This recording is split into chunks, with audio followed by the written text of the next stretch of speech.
What's up, Andrew? What's up, Boomy?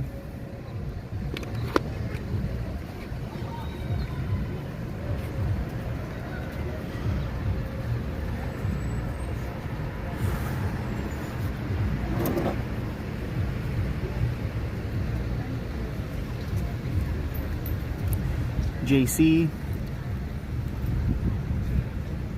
what's up?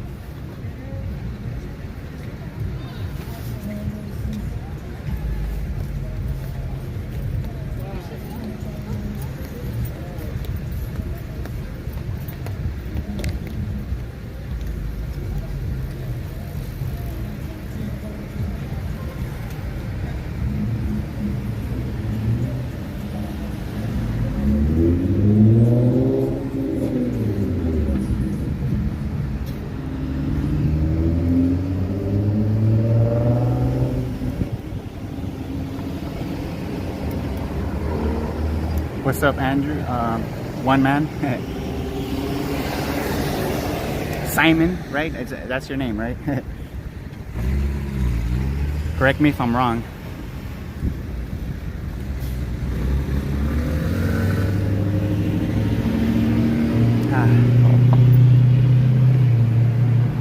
All right. Nice. All right. Yeah, I actually heard that quote.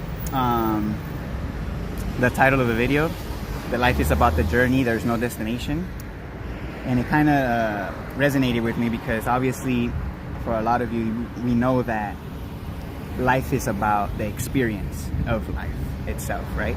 If you're looking for like something other than, you know, the experience itself, then you're chasing your tail, you know, because life, again, it's about the journey, it's about the experience. You know, there is no destination. The destination to life is death. You know, that's the end of life. It's when you die. So that's not the destination of life, because, you know, that's when you die. So the destination, again, it's not about the destination. It's about the journey. It's about the experience. It's about what you do here. You know, what you're doing. You know, cause and effect. You know, it's about that. There's no end goal. You don't you know, pass life like a video game and that's it. You beat the game, right? You know, that life doesn't work like a video game like that. So again, it's always an experience, and it's always a journey, you know, and it's what we do that's going to change the outcome of the journey. You know, if you're going to have a good experience or if you're going to have a bad experience, you know, it's all based on what you put your attention to and what you actually strive for, I guess, you know, at the end of the day, where your will is and your attention is pointed at, you know. That's what's going to be your journey that you follow. It's what you put your attention to. You know? So again, the journey, you know, that we all are experiencing is the journey that we're all chasing, you know. So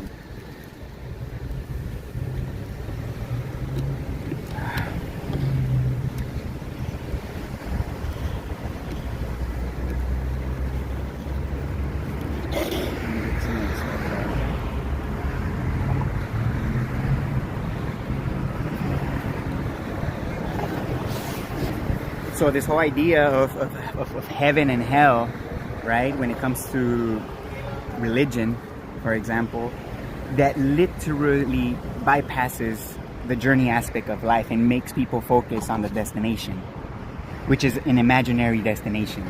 You know, heaven, you know, oh, if you behave good and you do what you're told and you know, then you're gonna, you know, your destination will be heaven. But if you don't do good and blah blah blah blah, then your destination will be hell. So people are now just focused on the destination rather than the experience itself. You know, that's how people are being controlled as well. You know, they're giving standards of what how they should be behaving as a human, what they should be doing, going to church on Sundays and all this bullshit. And people think that that's what they should do to end up at a good destination, right? Because they've been bamboozled, again, they've been lied to about the destination of this, you know, of the experience of life. You know, they're told about a heaven and a hell, and basically that's how they control people. You know, they disconnect people from the experience, from the journey. You know, and now they just become followers. You know, people don't create their own experiences anymore. They don't follow their own free will because they don't have free will. They're just waiting to be told what to do. You know what I'm saying? So that's the life that we're living now, and yeah, everybody could see how shitty it is. And the majority of people don't critically think for themselves, you know. And again, that's because they're just following someone else's idea of a life. You know, they're following someone else's journey in a way. You know, it's kind of weird. We should all have our own, our own journeys. You know, but people are just following someone else's idea, someone else's journey, and just become followers. You know, so yeah, they'll literally fight tooth and nail against reality. You know, so yeah, it's pretty crazy. One man, India say the earth is like a lotus flower rising through the waters to break the surface, and in nirvana the flower will bloom for all to see.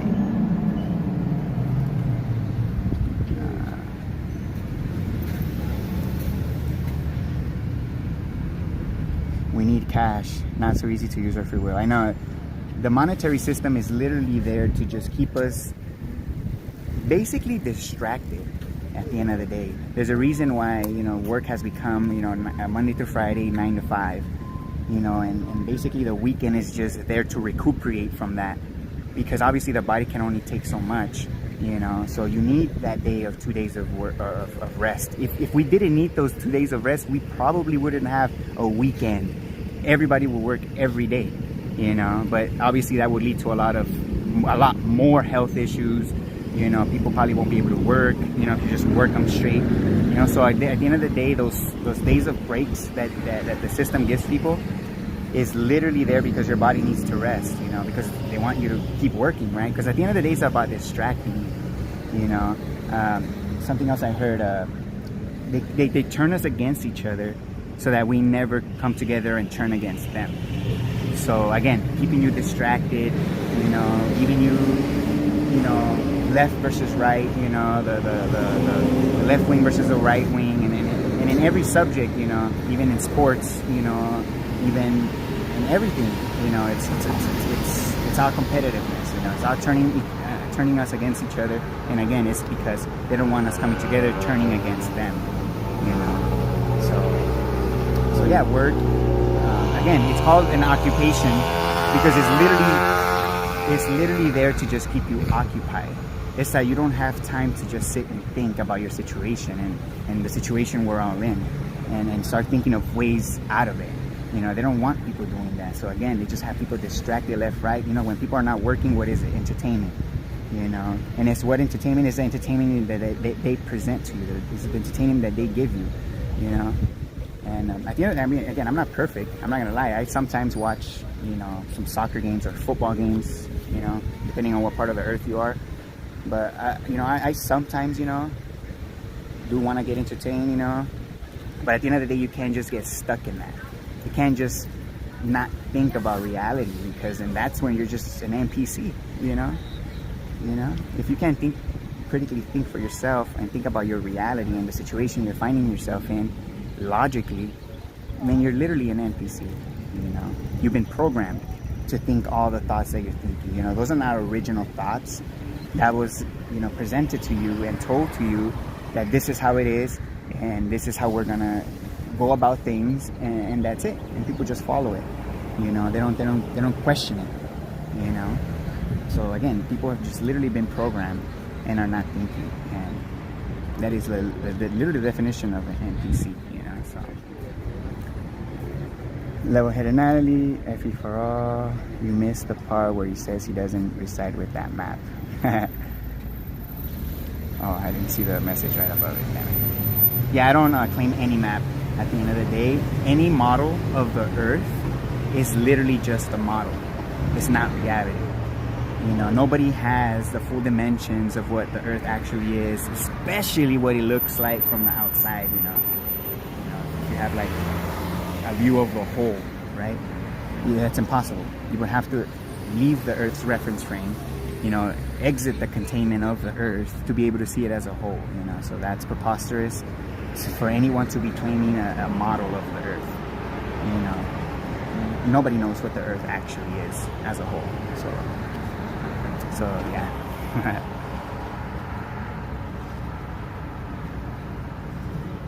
Oh right, yeah, no, pretty cool shirt. I know. It's a bunch of different mushrooms. Let me see if you guys can see. There it is. Pretty cool. Yeah, and as a vegan, you know, I like it even more. Yeah.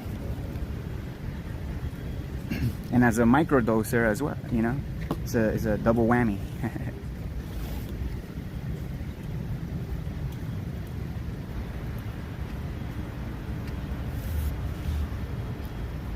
Fun guy.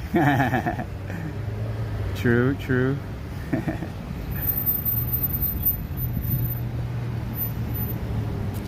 Yeah, it looks a little bit dead today compared to other days. So we'll see. Oh, let me take a picture of the table and then I'll show you guys the setup for anybody that's new.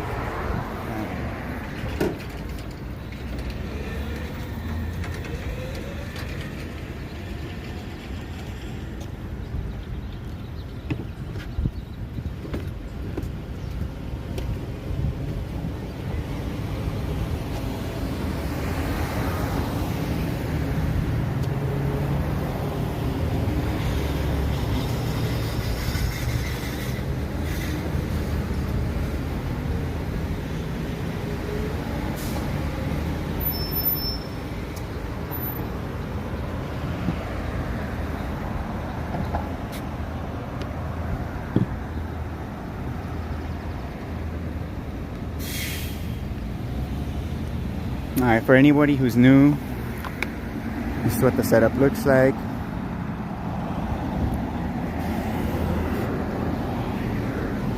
So we're in front of USC Village here. And here's the table. Right in front of the USC sign right here.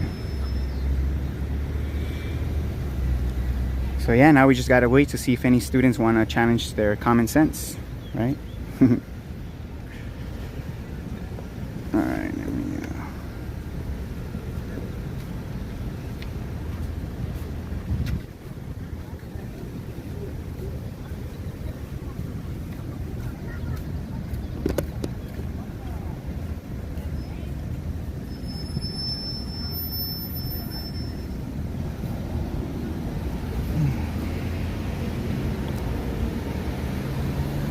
Same here, as I also microdose, sometimes not so micro.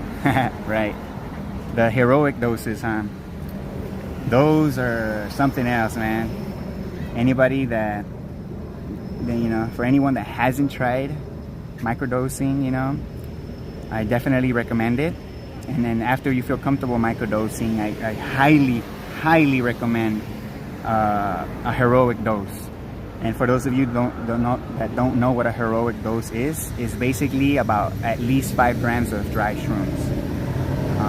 If you take at least 5 grams of dry shrooms, that will be considered a heroic dose. And oh my God, there is literally no words to explain the experience you're gonna go through, you know.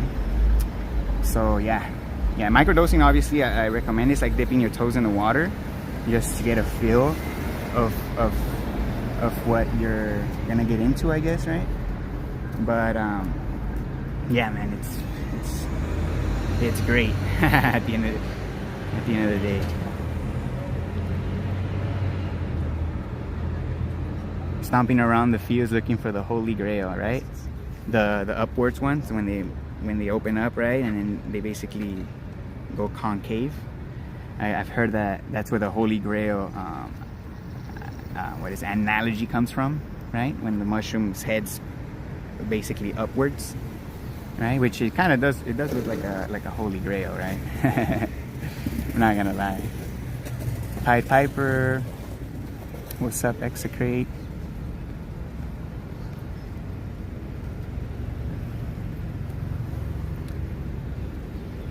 Yeah, and I see the weather right now. How does it look?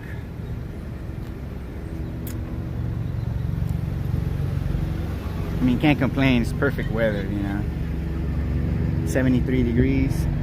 I mean, when you're just sitting right under the sun, then you do kind of get a little warm, you know. But right now it's actually not bad. So I should be able to hang.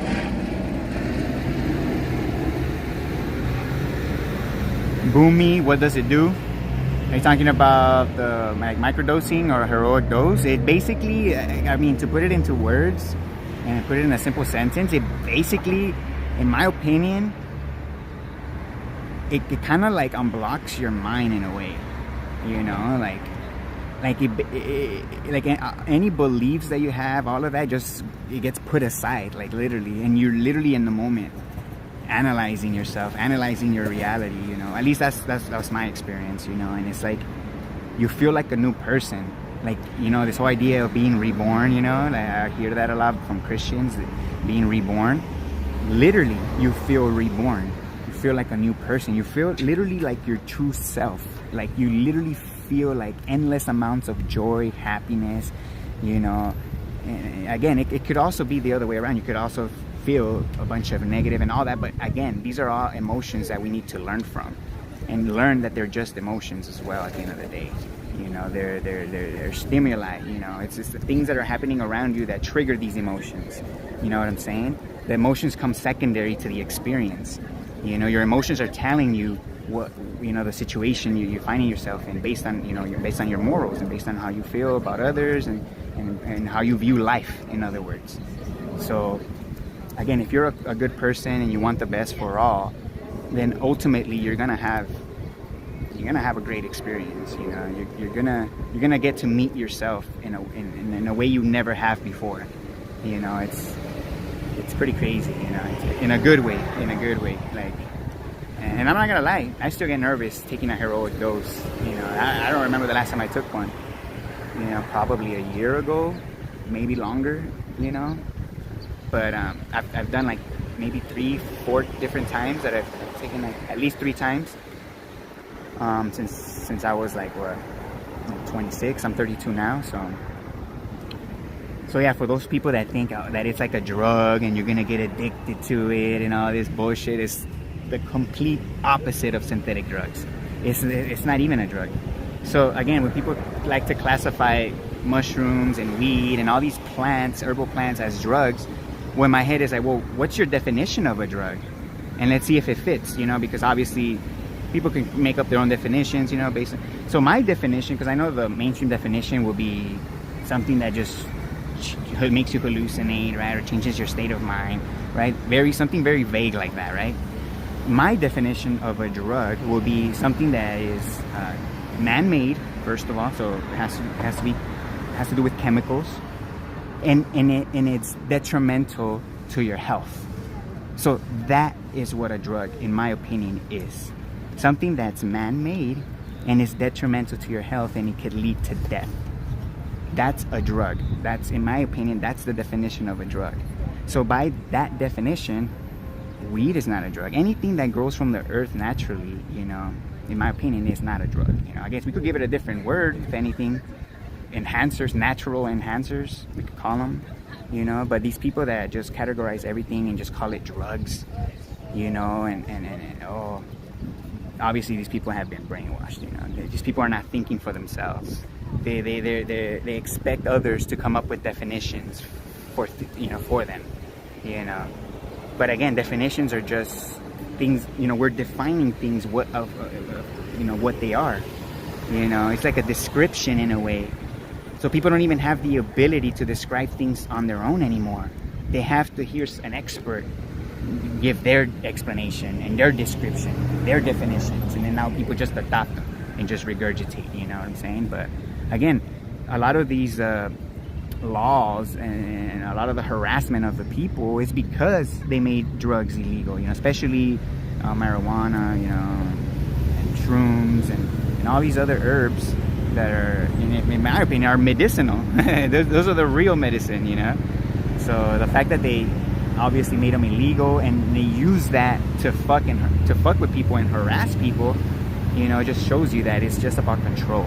You know, it's not about safety. Nobody's ever died from smoking too much weed. Nobody's ever died from taking too much mushrooms. Like, you know, you can't overdose on these things. So for safety, what the fuck does that mean? We're doing it for safety, like for your safety, because you know that this whole shit's gonna, you know, we'll make a whole turnaround to this system. So it's about the safety of the system, you know. But they say it's about the safety of the people. Yeah, the people that regurgitate and want the system to keep going, I guess. But yeah.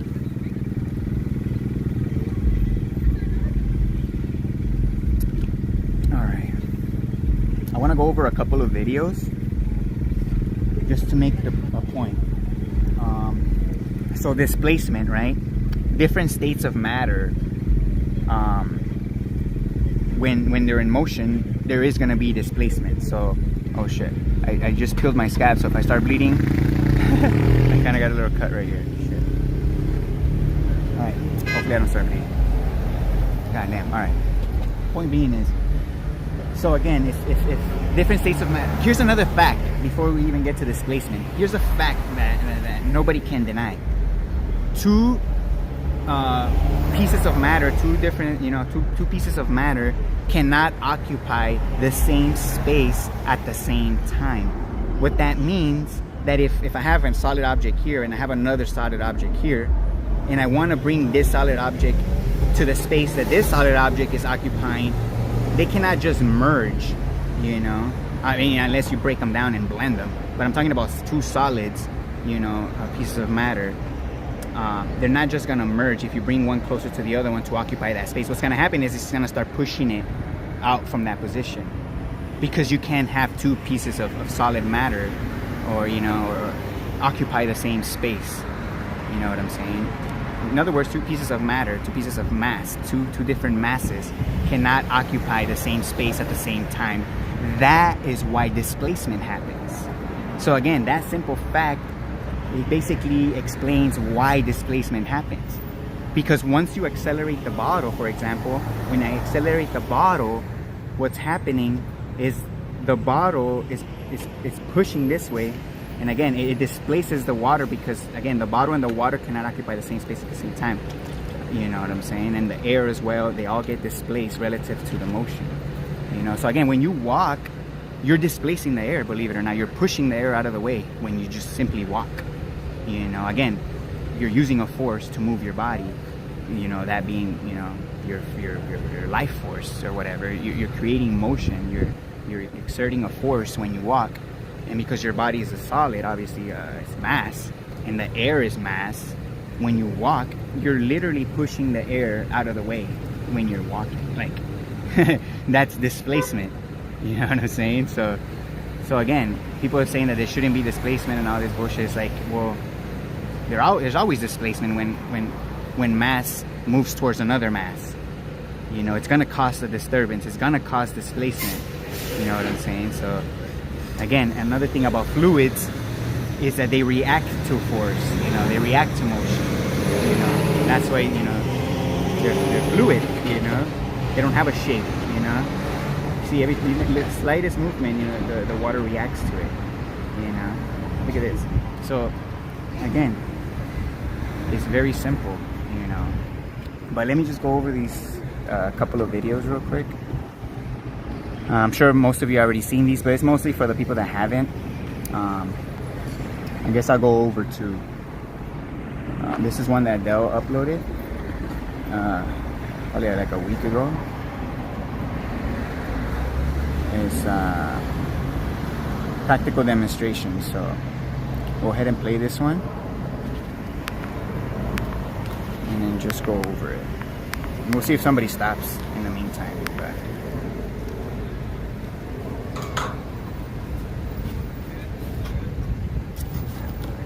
accelerometer with air and water, and solid liquids and gas will always displace under conditions of acceleration or when there is a force present.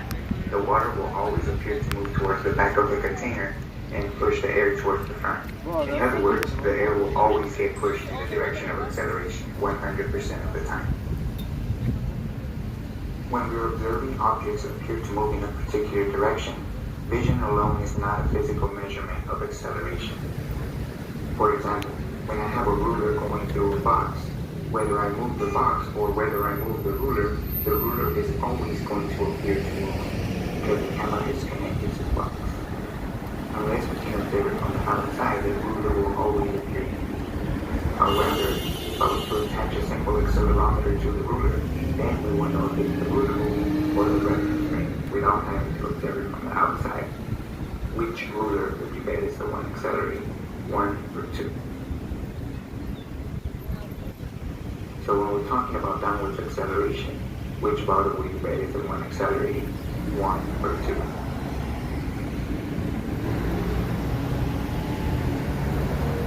2? So in this one here, you know, I mean, you don't need to see you just need to pay attention to the buoyant effect and the movement of the air bubble and the steel ball. You can clearly see when there's acceleration and then when there's no acceleration or when there's no force. Look at that. You see the displacement. Again, because matter reacts to a force.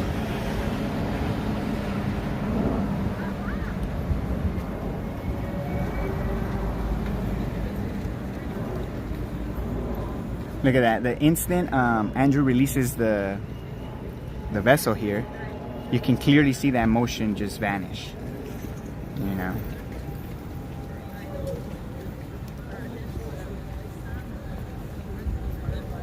See the motion as soon as he releases. As Andrew lets it go, the separation of the gas, the liquid and the solid is halted until the stretch of the bungee cord is felt, and then the motion again ensues once connected again with the earth.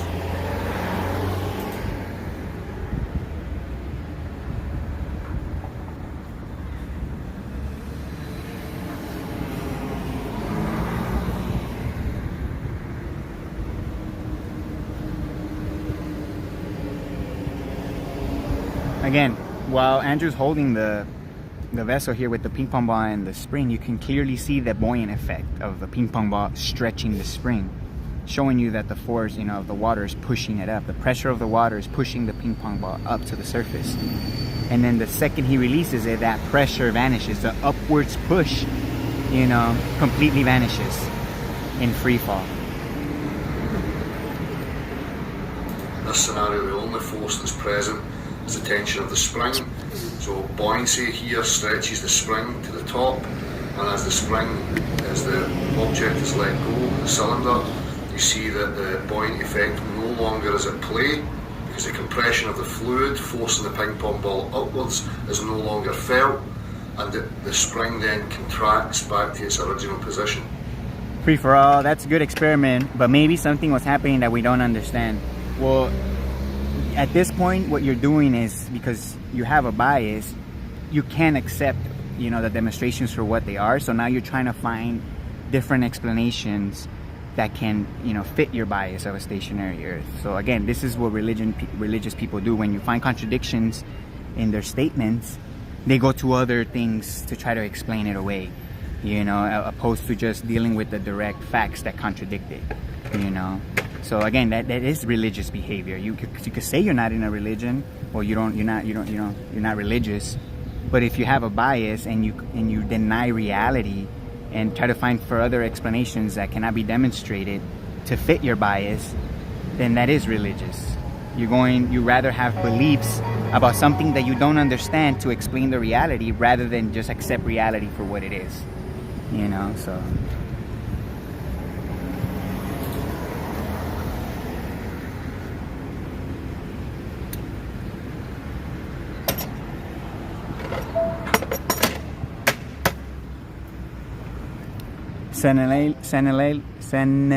Selenelian, my bad. The simplicity is why they need sophists to complicate and delude. Yep, because reality is very simple to understand. That is why you have so many trolls, I guess, globe earth trolls, even flat earth trolls, muddying the waters, you know, making it seem like it's complicated, pretending like they don't get it, like, I still don't get it, blah blah blah blah, you know, and all this shit 2 years in, you know, and still don't get it, you know, stuff like that.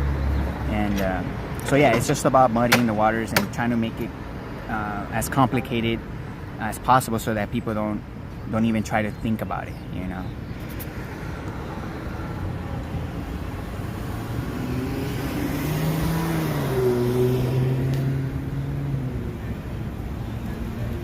True, magic is human illusions. Reality is not magic, it's just is. I know when we're talking about physics, yeah, it's not magic. It is what it is. There's cause and effect.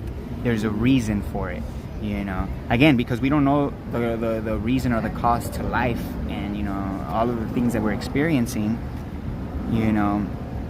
You could say it's kind of magical because we don't understand it, but it's happening. But here, you know, the physics of how substance behaves, there is cause and effect that we can understand. You know, this happens because this happened, you know, and this happened because this happened, you know. So that's not magic, that's just physics.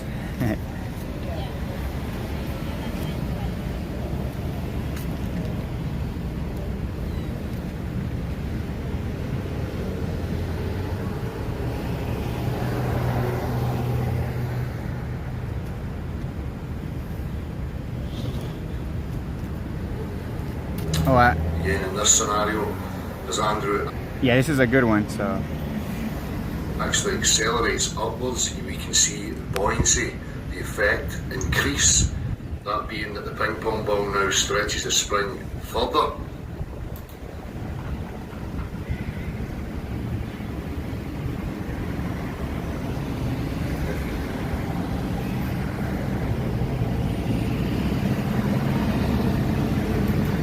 Interesting thing you note here, as Andrew actually accelerates downwards, we get an inversion of what we call buoyancy and density. So we see the air now travel in the direction of acceleration, which is towards the floor. What you will notice is that the bubble has a flat bottom relative to its direction. When it's going upwards towards the sky, you will also see a flat bottom. In this scenario, you see it flattens out on the bottom, going towards the earth.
Even flames show you that they require a force to you basically stretch out the way they do like this, showing you the direction that the force is being applied.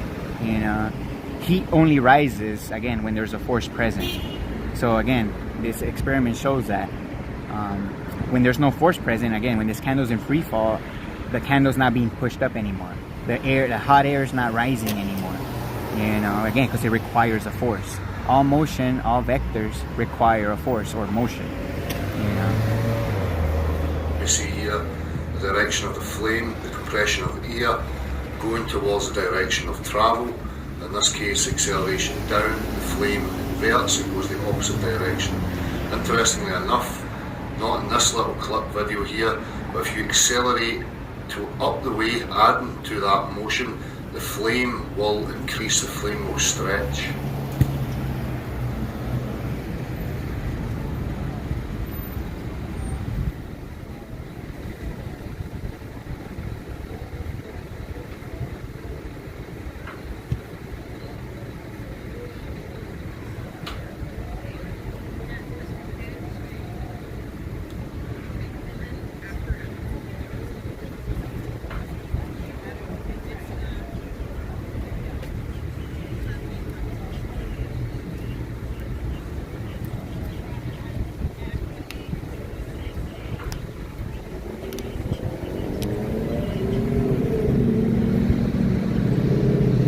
man. Can't think of any time in my past being shown visual experiments like this, not even on YouTube since it started. True. Can't handle the truth, so end it. Yikes. LOL. An extreme bias. That's not religious, huh?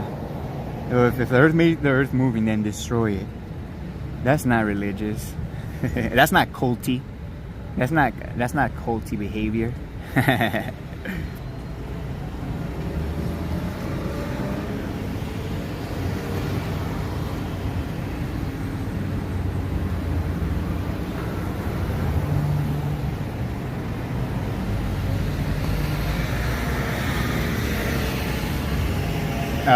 FE for all, I personally don't think you're a shill or anything, or controlled or anything. I just think you're confused, and I think it's because you have a bias, why you're so confused, or even so against this information, so I don't think you're a shill or anything.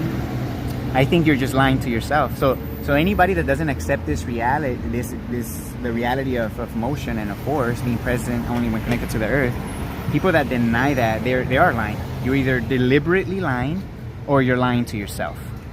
It's one or the other. You're either lying to yourself or you're straight up just lying, and you're lying. So, that's what it comes down to.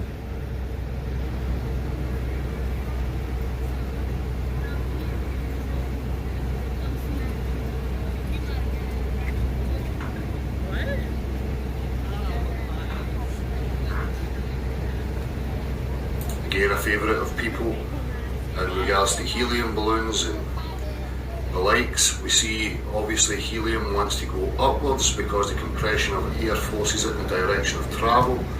As we put the system into free fall, helium then has no orientation, there's no compression of the air surrounding the balloon, so it has nowhere to go. It remains exactly where it is.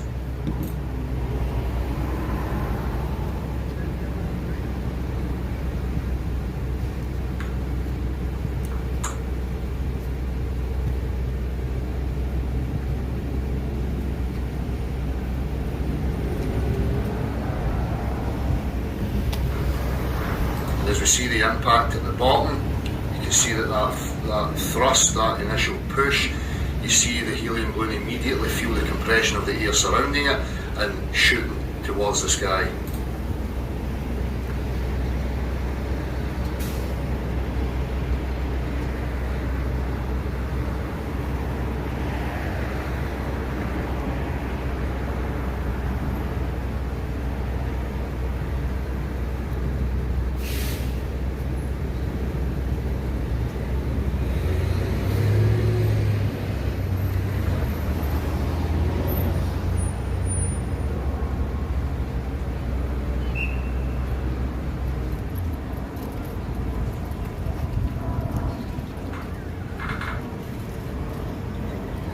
Andrew, these people like FE4A need to go and watch past content of Dales, William, and Execrate, so he might grasp what's being said and shown more. Yeah.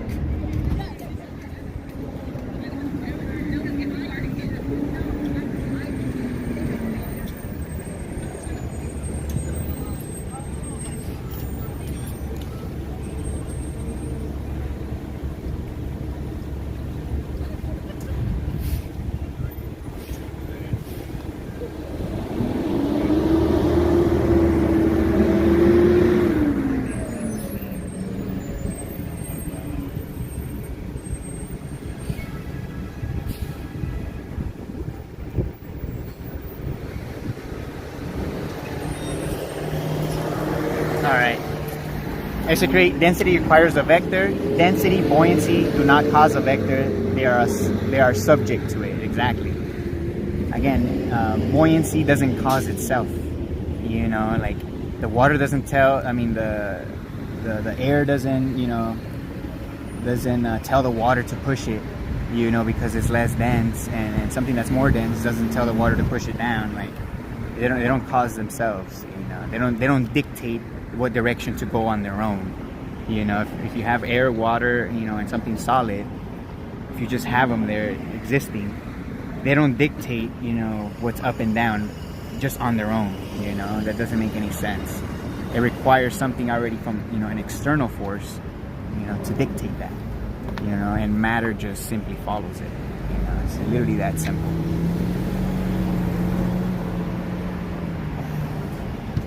So again, for the people that claim the Earth is stationary, right? I have a question for you. This will be for Effie for all, and anybody that believes the Earth is stationary, or even a globe for that matter. When an air bubble is rising through water, do you agree or disagree that it's being pushed up? That's a good question to start with. You know, when an air bubble is rising through water, or when a helium balloon is rising through the air, do you agree or disagree that it's being pushed up? You know, I'll wait a little bit, see if anybody answers. See if Effie for is honest enough to answer that question.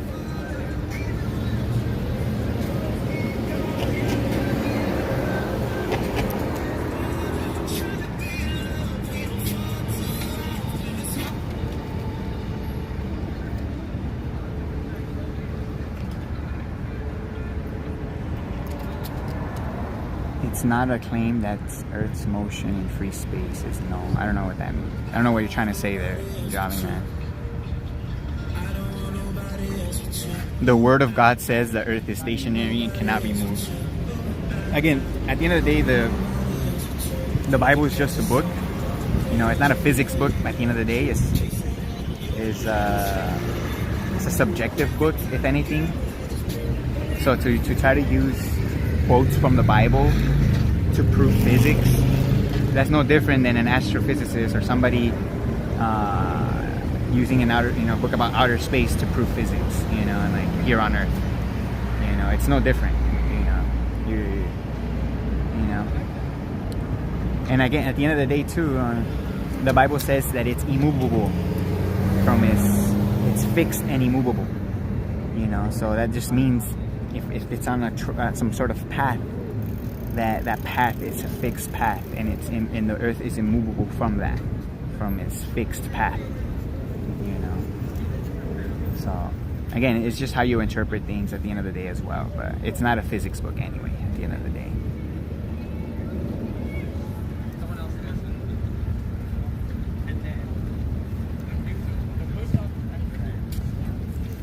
All right, so I guess nobody answered yes or no. So obviously, when something is rising through water, an air bubble rising through water, and a helium balloon rising through air, they are being pushed.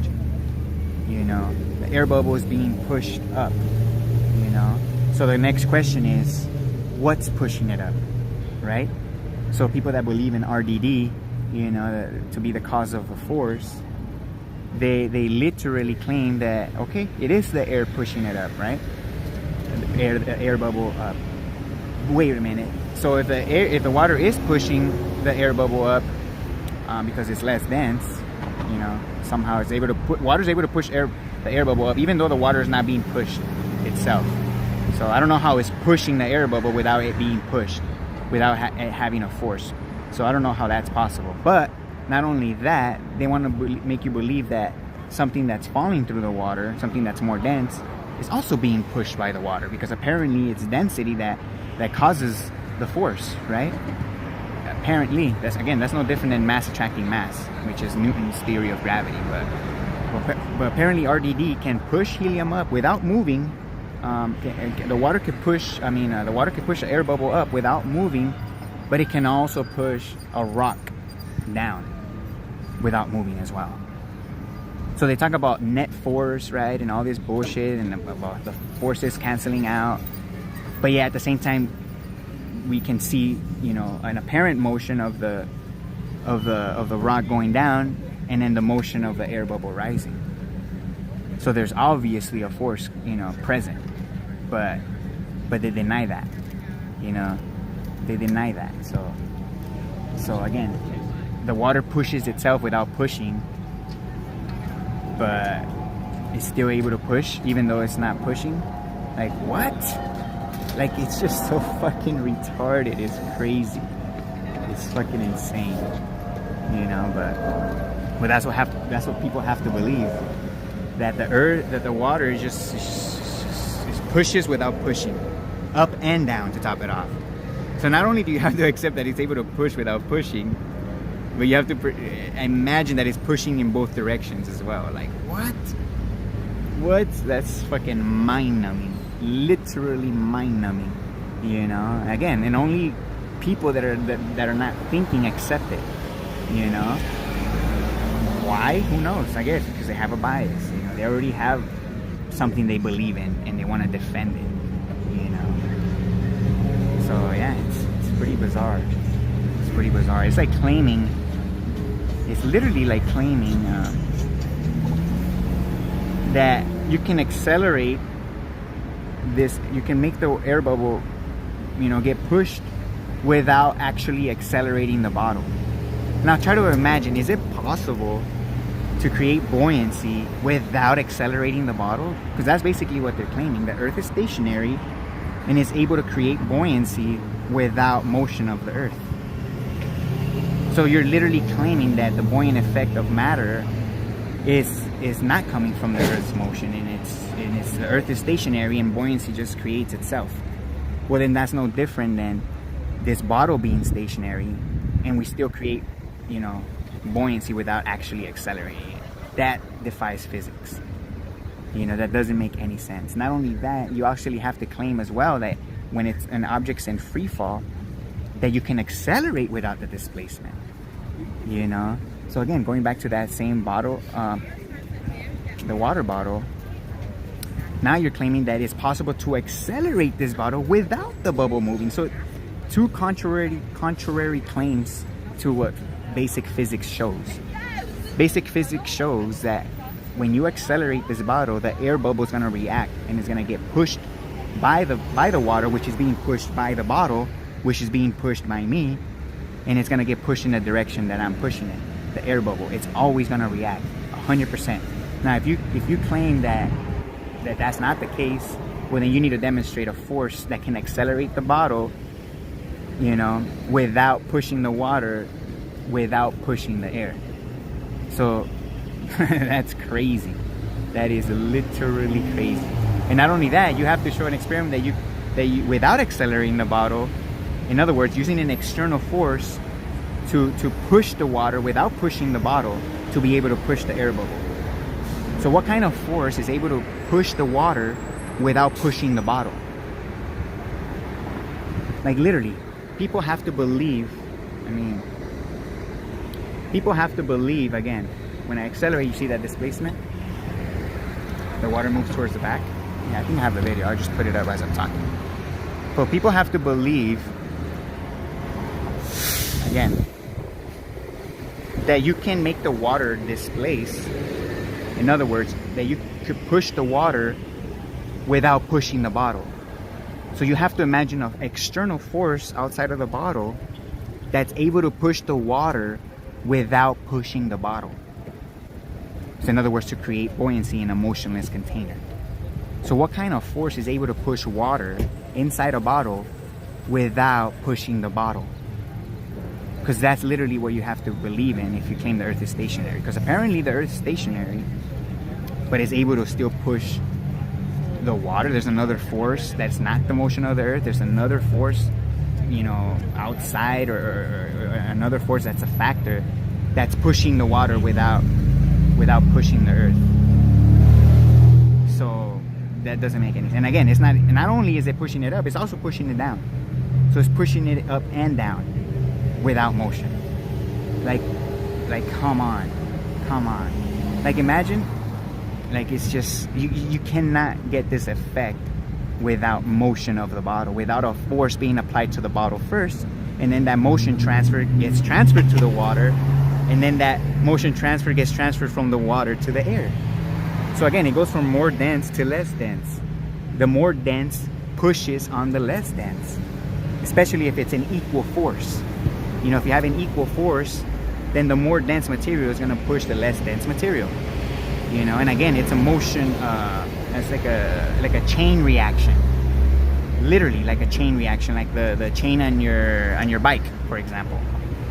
That's literally where the word, you know, the chain reaction comes from.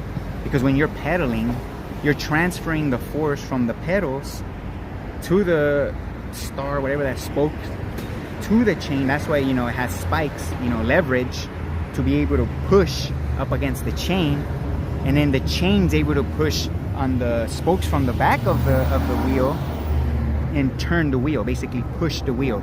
So the motion transfer, you pedaling or you pushing on the pedals, gets transferred through the chain to the back wheel, and then the wheel is able to push against the ground, and then it's able to move you forward, you know, using a force, using push. Yeah, again, motion transfer through the chain, a chain reaction.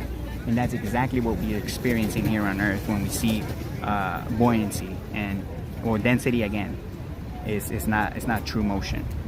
You know, it's not moving down. You know, it's just an apparent motion because the Earth catches up to the denser objects, because the air's not dense enough to push it. You know, again, anything that's more dense than the air, it's not going to be able to get pushed by the air. So it's just basically going to cut through it, in other words, or appear to cut through it, but it's the air cutting through the object, basically, you know, because it's being pushed by the ground, and that's why it gets compressed. You know, that's why there's a higher pressure lower here on Earth, air pressure, because there's more mass above pushing down on the air here on Earth, and that's where we get the density gradient, you know, because there's a force present pushing up, you know, and again, helium balloons show that. You know, the simple explanation is heliums get pushed up by the air, and the air is being pushed up by the ground. Well, what's pushing up the ground? If you can't tell me what's pushing up the ground, then that's not what's happening. Well then, okay, if you deny that, what is happening then? I don't know. It's just could be something that I just don't understand. You know, this could be like a video game, right? You know, if it's like a video game, everything is just coded, you know, and it's like, okay, if everything's coded to react a certain way, well then displacement should happen when there's acceleration and fluids inside the containment. That should be part of the coding, right? So what, there's a glitch when you release things? That coding of displacement doesn't work in free fall? So all acceleration shows displacement, you know, 100% of the time, but in free fall, I guess God was just like, you know what, I'm gonna fuck with people. In free fall, I'm just gonna make it so that there's no displacement, but there is acceleration. You know, like, what? Is that what you're saying? That God is just, there's a glitch? Is that what you're saying? That you have to believe that this is like a simulation and there's a glitch when you release things. You know, if you want to believe the Earth is stationary, that's literally your religion at that point. You know, you have to believe that this is some kind of simulation and God just fucked up. You know, he forgot to put the code in free falling objects. You know, he just forgot. He was too busy watching TikTok or something, right? God just fucked up, I guess, and he forgot to input the code to displace in free fall. I guess, yeah, he just fucked up. Like, come on, man. It's pretty funny, but yeah.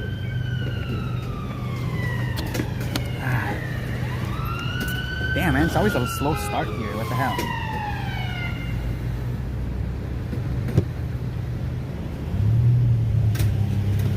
Oh shit, there's another group setting up right here. Look at that.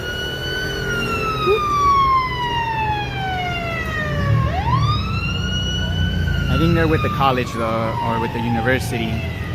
I think. Maybe not. Who knows?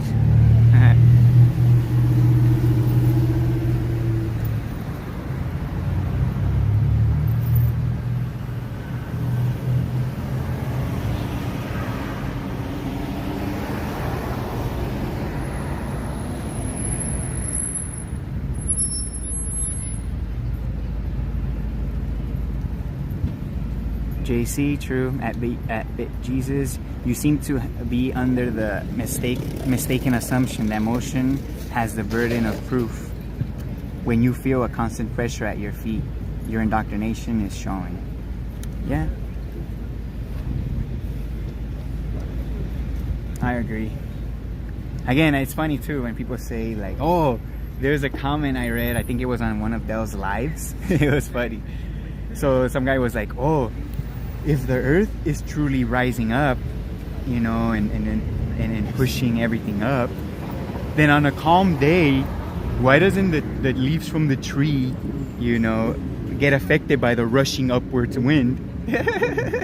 So in other words, this person imagines, you know, the earth is, apparently you have to imagine the earth is stationary still in a way, but the air is rushing up by itself through the earth, because that's when you would get the effect of the leaves being rushed up by the air. The earth will have to be stationary, and then the air will just have to be rushing up by itself, and then that's when you will get the rushing effect of the leaves. If the air is moving with the earth, you're not gonna get that rush because the leaves are moving with the air. You know what I'm saying? If anything, the air is trying to push them up, but obviously the density, some branches start to bend down because of the weight, because they're connected to the earth. That tree's connected to the earth, so the branches start to bend down because, again, the mass of the branches is greater than the air surrounding it, and the air can't support it up, can't push it up. You know what I'm saying? So yeah, the leaves should never, you know, look like they're being, you know, rushed by the, you know, being pushed up by the air rushing up. Like, what? That's fucking retarded. Like, again, the air's somehow passing through the earth and rushing up, and the earth is stationary. Like, what? Like, that's literally what people are imagining, I guess. You know, it doesn't make any sense. The reality is the earth is in motion with the air, with the leaves, and that's why, because everything's in motion together. You don't see that. The leaves being pushed up. It's pretty funny. So an alien, you've seen that? I know. I can hit you up with some information. Yeah. So what's yeah, I had to bring it up because that was pretty funny. Oh, nice. What's up? You got your membership over here. Wait, do you go to USC? I do go to USC. I was going to buy I didn't know that there's something in my athletic numbers over the summer. So I came in. Yeah, no, well, I'm not saying. Or how come the earth doesn't hit the clouds? That's the opposite effect. So apparently the air is stationary now, and the earth is passing through the air. So what the fuck? Those two claims literally are the opposite. One claims the earth is stationary and the air has to be rushing through it, you know, and the other one claims that the air and everything is stationary, and the earth must be moving through it, so it should hit the clouds. Like, oh my god, that is crazy. Like, it's crazy. I think it's literally, it's both scenarios that they're trying to describe it, and they don't even realize it, you know. It would have been like so convenient for you. No, yeah. But we're gonna be meeting like physics only works for human, not the creator. Well, the creator had to follow the laws of you know, had to follow physics to create this creation, you know. Okay, sounds good. If he didn't, then some people would be able to fly and some people won't, because it's magic, right? Apparently you can probably meditate and unlock this superpower because it's magic. Apparently it's nothing to do with practicality. So apparently you should be able to, some people should be able to fly, and some people shouldn't, because God can just defy physics, apparently, right? The fact is that even the creator had to follow the laws, you know, of physics and motion, you know. You couldn't skip that part. Reality wouldn't work, you know, with magic. You know, that's what your dreams are. You know, in your dreams, you ever heard that quote? In your dreams, because something that doesn't make sense, that defies physics, or, you know, can only happen in a dream, you know. And yeah, in a dream, you could fly, you could breathe underwater, you can walk on water, you know. You could do all sorts of things that defy physics in a dream, because a dream is magical, you know, literally. You get to experience reality in a way, but it's magical because you could do things that defy physics. But again, that's not reality, you know, that's a dream. There's a difference between a dream and physical reality. You know, physical reality has laws, you know, and again, my opinion, God has to follow those laws. Otherwise, this place wouldn't work, you know. And again, if you believe that God, he could do things that defy physics and all this bullshit, and all that, well, then he can make things, you know, he can make people fly, apparently. He could give people that kind of power, right? I mean, if Jesus walked on water, right? Why can't someone here walk on water? You know, oh, it's because he's God. But like, again, they're all just metaphors at the end of the day.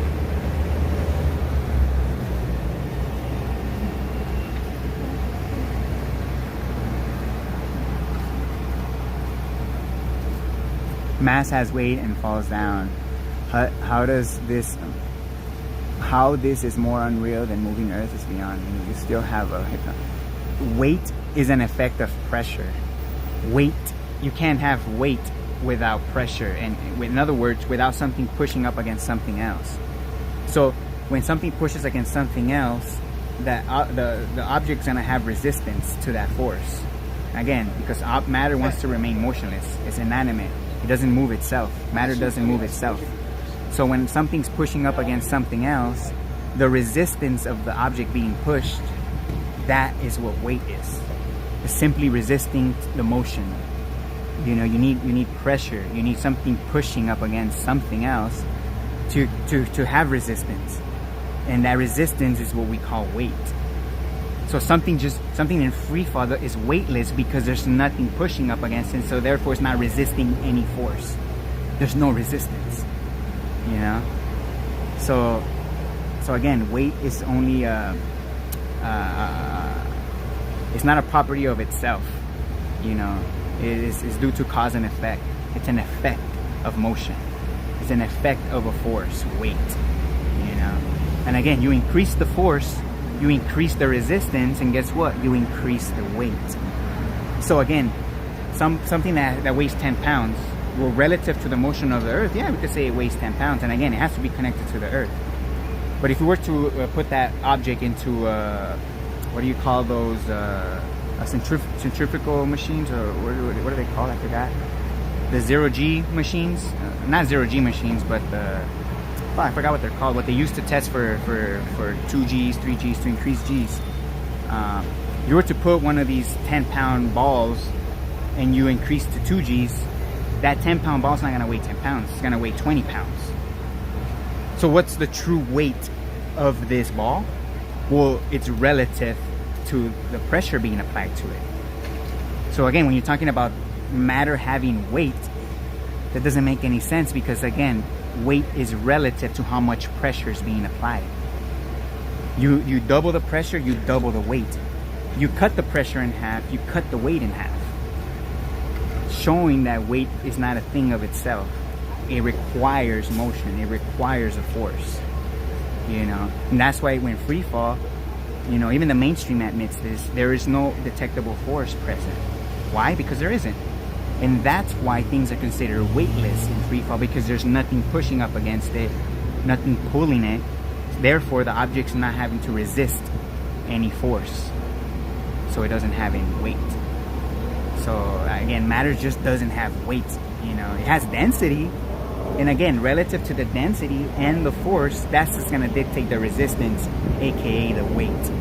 So yeah, density does play a part in weight, you know, because again, more dense, if you have the same amount of force being applied to a more dense object than to a less dense object, then the more dense object, it's going to have more resistance. So it's going to have more weight because it has more density, you know. But that doesn't mean density is weight, you know. Again, you require a force. You still require the motion, and then density becomes a factor. Well, how dense is it? Because depending on that density, then it's going to have more resistance. Again, you have more mass, you're going to have more resistance. You have less mass, you're going to have less resistance. Again, resistance being weight. You know, it's literally that simple. You know? So again, things don't fall because of their weight. No offense, but that's retarded.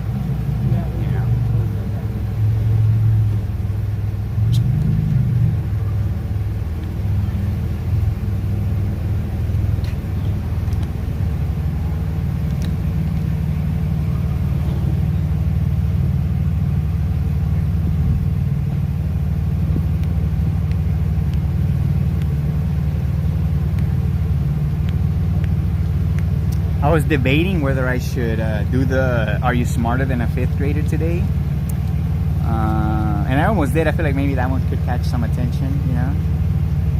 from these intellectuals, right? But I just went with the do you trust your common sense at the end of the day? Like, fuck it. Maybe next time I'll try the 5th grade one. Because I can't believe I'm over an hour in and nobody has stopped. I mean, almost like last time, you know, it's crazy. But, yeah.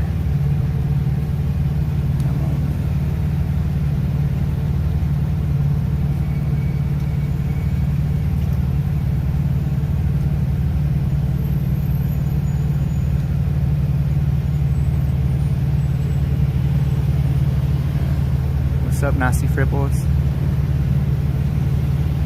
So they're lying, Ben, about the globe. Yeah, they're definitely lying about the globe.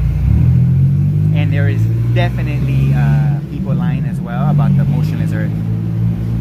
Again, I'm not saying everybody that claims a motionless Earth is lying deliberately, because at the end of the day, you are lying. You're either lying deliberately, you know, knowing that you're lying and spreading misinformation, or you're just lying to yourself. You know, it's one or the other. You know, you're either deliberately lying or you're lying to yourself. So at the end of the day, you are lying. You know, if you claim the Earth is motionless, you are lying. You know, so it's literally that simple.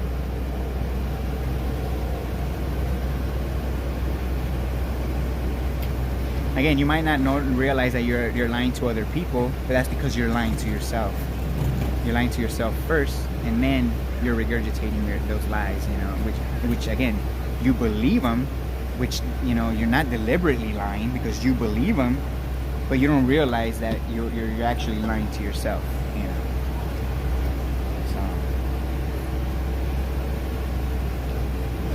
So yeah.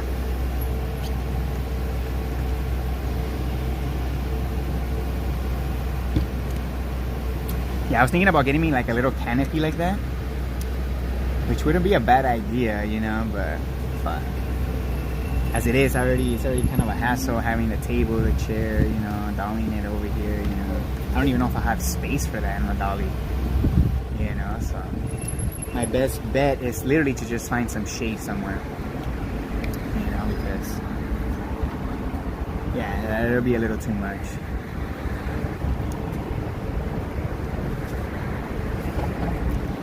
The same as people believing the jabs are safe. Right. For all we know, a lot of these jabs, they could literally just be placebos too, you know. At the end of the day, if you ask me, you shouldn't be injecting anything into your bloodstream. You know, like, there's literally no openings, you know, to get to your veins for a reason. So the fact that we humans created needles, think about that. We invented a very sharp, tiny little tube, and it has to be a tube because you're supposed to be able to put liquid through it, right? So we invented the needle, you know, a sharp, very small tube to basically pierce your vein and inject stuff in there. I don't know if people knew this, but the blood is created by the body. You know what I'm saying? So you shouldn't ever have to, you know, get blood transplants around that, which I do get. They do save lives at the end of the day. I get it. But fundamentally, your body creates the blood that you need. You know, again, it goes back to health, you know, and what you eat and what you put in your body. So at the end of the day, the blood, you know, it cleans itself basically at the end of the day. So the fact that people believe that you're supposed to put a foreign substance in your blood to make your blood better is crazy to me. Like, that's literally crazy to me. Like, it doesn't make any fucking sense, you know, to put anything in your fucking bloodstream, you know. So yeah, that's just my thoughts on that. Again, you clean your blood, in my opinion, through eating healthy, you know, eating raw foods. That's where fruit comes in. You know, fruit is actually really good. It's tasty, juicy, you know, and it's raw. It's raw. So in my opinion, the best foods for our health and our bodies and our blood is raw foods, you know, raw plants, in other words, and fruits, to be specific, you know what I'm saying? Because I know vegetables, you know, onion, you know, it's not going to be so easy to eat raw. I know some people do like onion. You know, I personally, I like it, but I don't love it. I don't think I could eat a raw onion. I don't think a lot of people could eat a raw onion like that. But if you can't eat an apple, there's something wrong with you. You know what I'm saying? Like, if you can't eat an apple, then yeah, that's pretty crazy. Crazy. Max Mays, yeah, in my opinion, yeah, human is a frugivore by nature. You know? So yeah, I in my opinion, I am addicted to cooked food. You know, I'm not perfect. I have, you know, and in my opinion, we shouldn't be eating cooked. Again, it's not gonna kill you at the end of the day, you know. But if you want optimal health, in my opinion, again, you can't cook your food. You know, again, we created these tools to cook pans and pots and spatulas and all this man-made. We created that. You know, they're man-made. You know, when you meet, you know. I guess you could say you could cook on top of with a stick, right? And just build a fire with wood, and you could technically cook like that, you know, at the end of the day. But I don't know. This, again, it's just my opinion at the end of the day, you know. But yeah.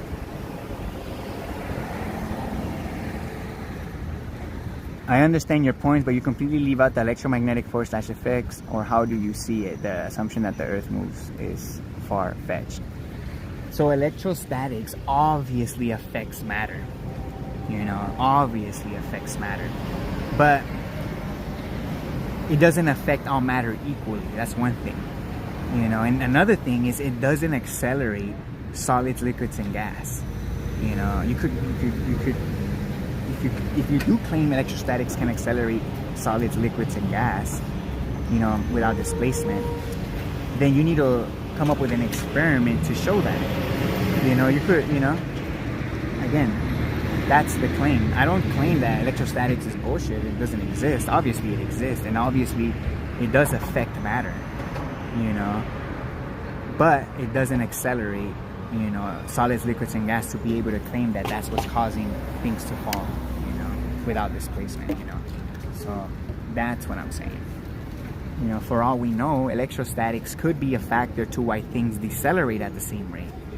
You know, I don't know. We don't know. You know, electrostatics at the end of the day, it exists, it affects matter, but it doesn't accelerate solids, liquids, and gas without displacement. That is a fact.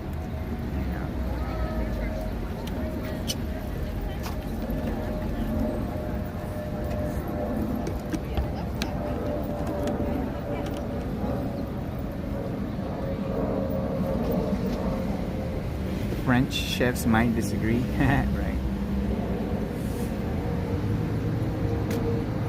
My father got asthma after his jab. Not sure what is in them to cause that. Yeah. I mean, think about it. The lungs, you know, they require blood circulation, you know. I mean, almost every organ in your body requires blood circulation. Think about that.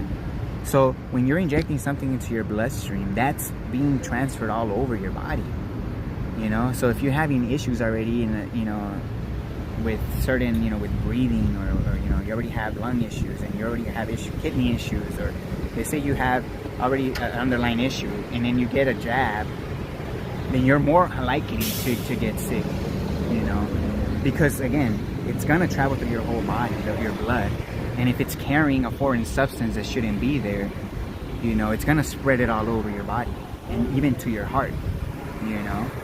So, you know, it's like, who knows how exactly it happens, you know. Obviously the mechanisms of getting asthma, right, what caused it exactly, right, but I can guarantee you that putting foreign substances in your body is not a good idea. That's for sure, you know.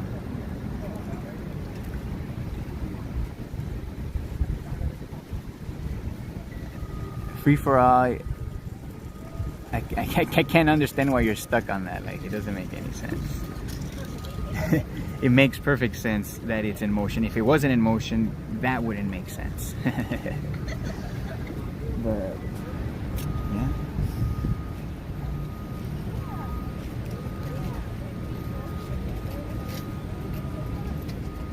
Yeah, Effie for all just would rather believe in magic. than accept physics. That's literally no different than a globe earther. They will rather believe in magic that can bend water and accelerate objects towards the earth. They would rather believe in that magic than the physics that show that water, when it's at rest and contained on earth, doesn't bend on the surface. You know, they will rather believe in magic and deny their reality, you know, to basically to fit their bias, you know. And FE for All is doing the exact same thing, you know. So I don't know. I mean, it's no different than globe earth mentality, you know.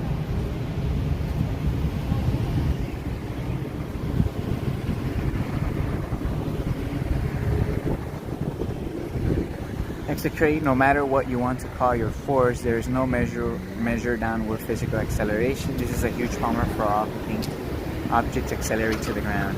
Yeah. That's why the claim that objects accelerate down in free fall is the biggest lie on Earth. By far. By far. Literally. Obviously, you're going to get more people that believe that, you know, than anything else. You know, that lie is the biggest lie on Earth. You know, that when you release an object, there is a magical force that accelerates it down towards the Earth without displacement. Because apparently God fucked up. He forgot to calibrate the free-falling objects, you know, to displace. It was a coding error. That's what it was, you know.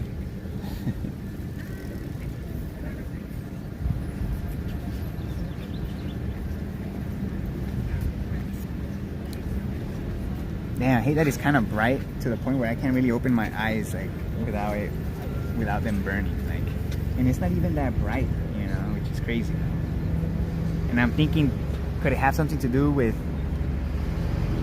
Yeah, I don't know. Like they spray the skies all the time, so there's always a thin layer of cloud blocking the sun, right? So when there is a clear day and it's actually bright as it should, you know, our eyes are not accustomed to it, so it's like, oh shit, it's like burning your eyes in a way. But that's not because, you know, it's too bright. It's because your eyes are not adjusted to it because it's always foggy.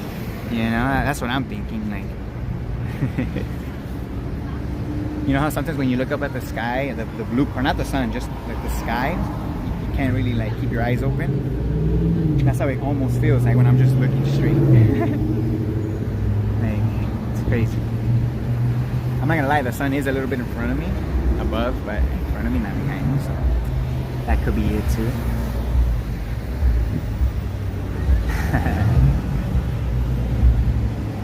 Execrate, to me this creation is making you look stupid at FE for All.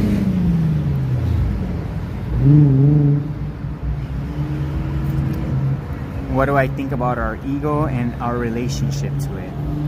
Well, I would say your ego is kind of like your self-awareness in a way, like in a very simple term. Like your ego is just your self-awareness. It's just being aware, right? It's you, right? It's when you let your ego take over, as in you let your emotions take over your ego in a way, you know? And then your ego just gets big, you know, because it's being driven by your emotions, right? So again, what is an ego, right? Again, I mean, some people have big egos. I mean, I think we all have an ego. Again, it's part of being aware. In a way, you know, I don't know, but yeah, ego could get in the way, you know. It could cloud somebody's logic for sure. And again, it's because usually ego is driven by emotion, you know. So ego and emotions, in my opinion, are hand in hand in a way, literally. And again, emotions come secondary, you know. Again, that's what other people don't realize. Emotions are secondary because they're just stimuli, you know, they're just things that are stimulating you, you know, that are happening in reality, you know. There needs to be a cause to your emotions, to why you feel that way. Again, emotions being secondary. And again, people that have something to defend or they think they know it all, they get emotional when someone says something that contradicts that. So again, that's their ego right there, being driven by emotion, you know. You know, they think they know it all and all this, you know. So again, it comes back to the self and their self-awareness, or their lack thereof, right? And it's just being driven by emotion, you know. So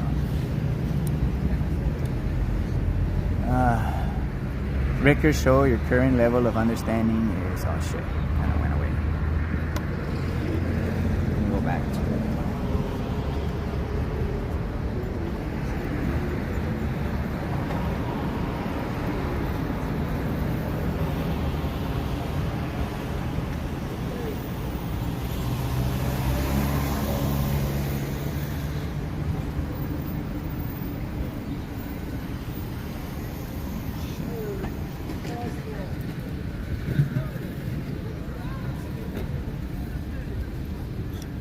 Records show your current level of understanding is extremely limited then? Well, our level of understanding is limited when we're talking about the whole. You know, when we're talking about things that cannot be physically demonstrated. Then yeah, our level of understanding can only go so far. But things that can be practically shown,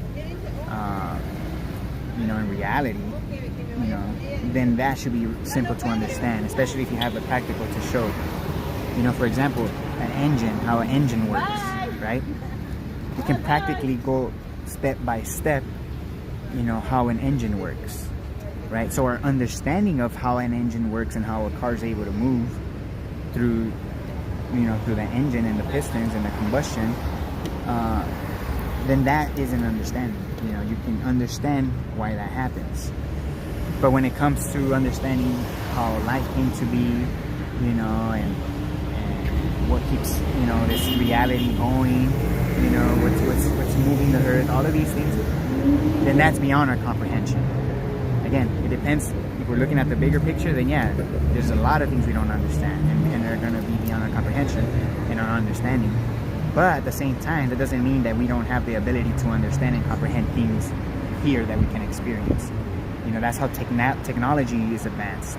It's by understanding how substances works, you know, in relationship to each other, you know.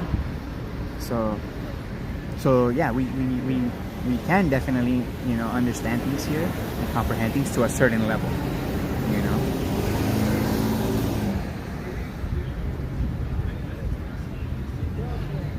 Humans can hit others with no touch. It's against physics, but it's happening. Are you talking about like if somebody like punches but then stops, and then people supposedly fall, right? Something like that, right? I've seen stuff like that, and they're pretty comedy. Yeah, if you believe that, then that if humans can hit others with no touch, then that's I would say just a belief, you know.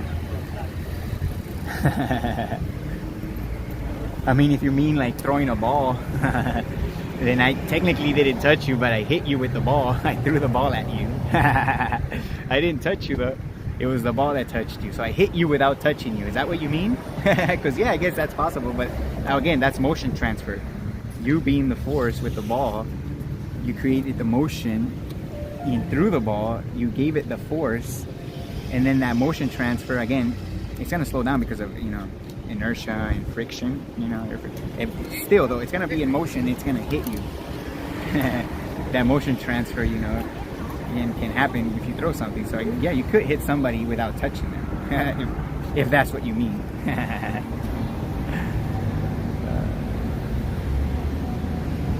But to hit somebody without even moving, imagine a boxer that can hit somebody without even moving his arms. Like, what? Imagine, like, it'll be like the fastest punch ever recorded. Like, he hit him without hitting him. He knocked him out without even moving. Imagine there was boxers like that can knock out their opponent without even moving a muscle. Is that what you're claiming, Effie, for all that? that someone can knock somebody out without even moving? They will be world champion, literally. Doesn't matter what weight class you put him in, he's gonna knock you out without touching you. Oh man, that's funny.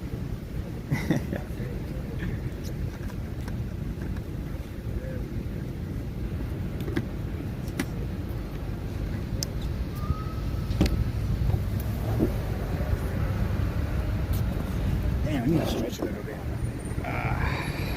Fuck.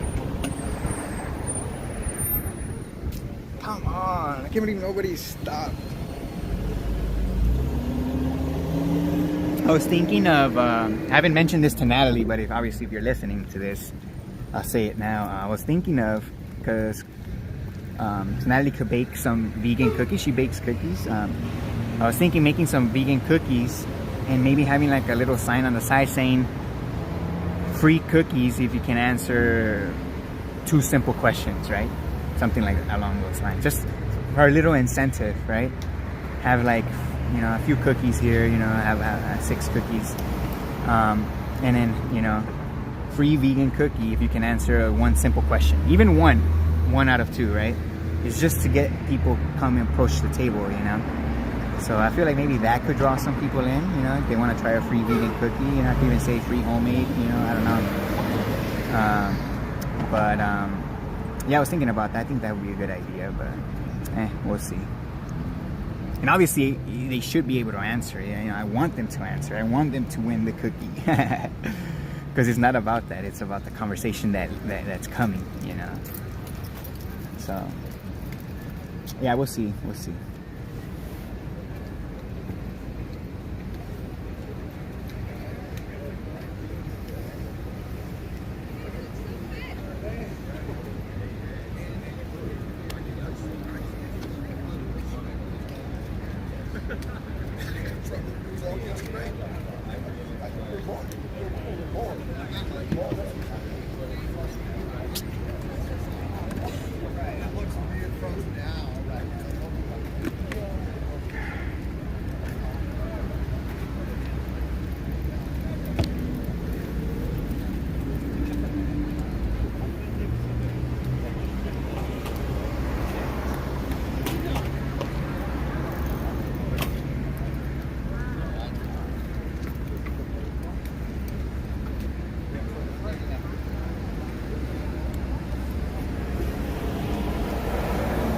Pat Mustard, what's up?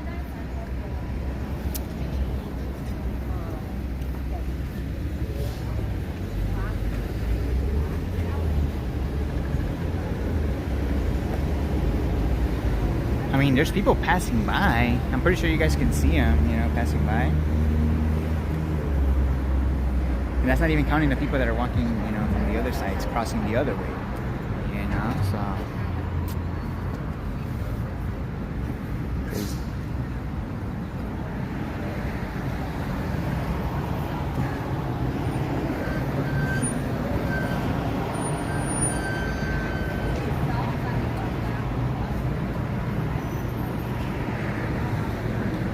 FE for all, you can learn how to hit people without touch. If you're claiming that that's true and that exists, then that needs to be shown in a practical sense. So in other words, you're gonna have to get somebody that claims to do this and measure the force that they're exerting without, like, so in other words, you could have a scale. Because obviously if you have a person getting knocked out, they could be acting. You know, that's what people don't realize, that people act, people play pretend. So I could say that I could hit somebody without touching them, and I could have an actor, you know, be the recipient of my force, right? And I could just blink, right? Like in Dragon Ball Z, right? You guys ever see that? When Goku becomes Super Saiyan 4 fusion, he literally just blinks and he creates a fucking force field and pushes everything out of the way, right? So if people claim that they could do that, I mean, even blinking is motion, by the way, so, I mean, but if they could claim that they could punch or hit something or someone without moving, then the burden of you is to demonstrate that. And the way you could demonstrate it is, again, having a scale against the wall, for example, and you can test it first. You can apply pressure on it first with your hand to make sure it works, and every time you apply pressure, it reads weight because of the pressure. Now, what you need to do is get this person in front of this scale, and without moving, exert a force onto the scale. And we gotta be able to measure the force on the scale, measure the pressure that you're exerting by not moving. You know, that will be a practical experiment to back up that claim. So again, unless you have the practical you know. And again, it has to be measurable, testable, repeatable, you know, because again, people could fuck with the scale and make it register when it's not actually registering, you know. There's a, you know, so again, it has to be measurable, testable, repeatable. But that is ridiculous, like to be able to push onto a scale without pushing it, you know, just because you think about it. Is that what you're saying? Just your willpower just to think you could push somebody or punch somebody, like unless you're not physically doing it, nothing's gonna happen. Unless you're not physically moving, nothing's gonna happen.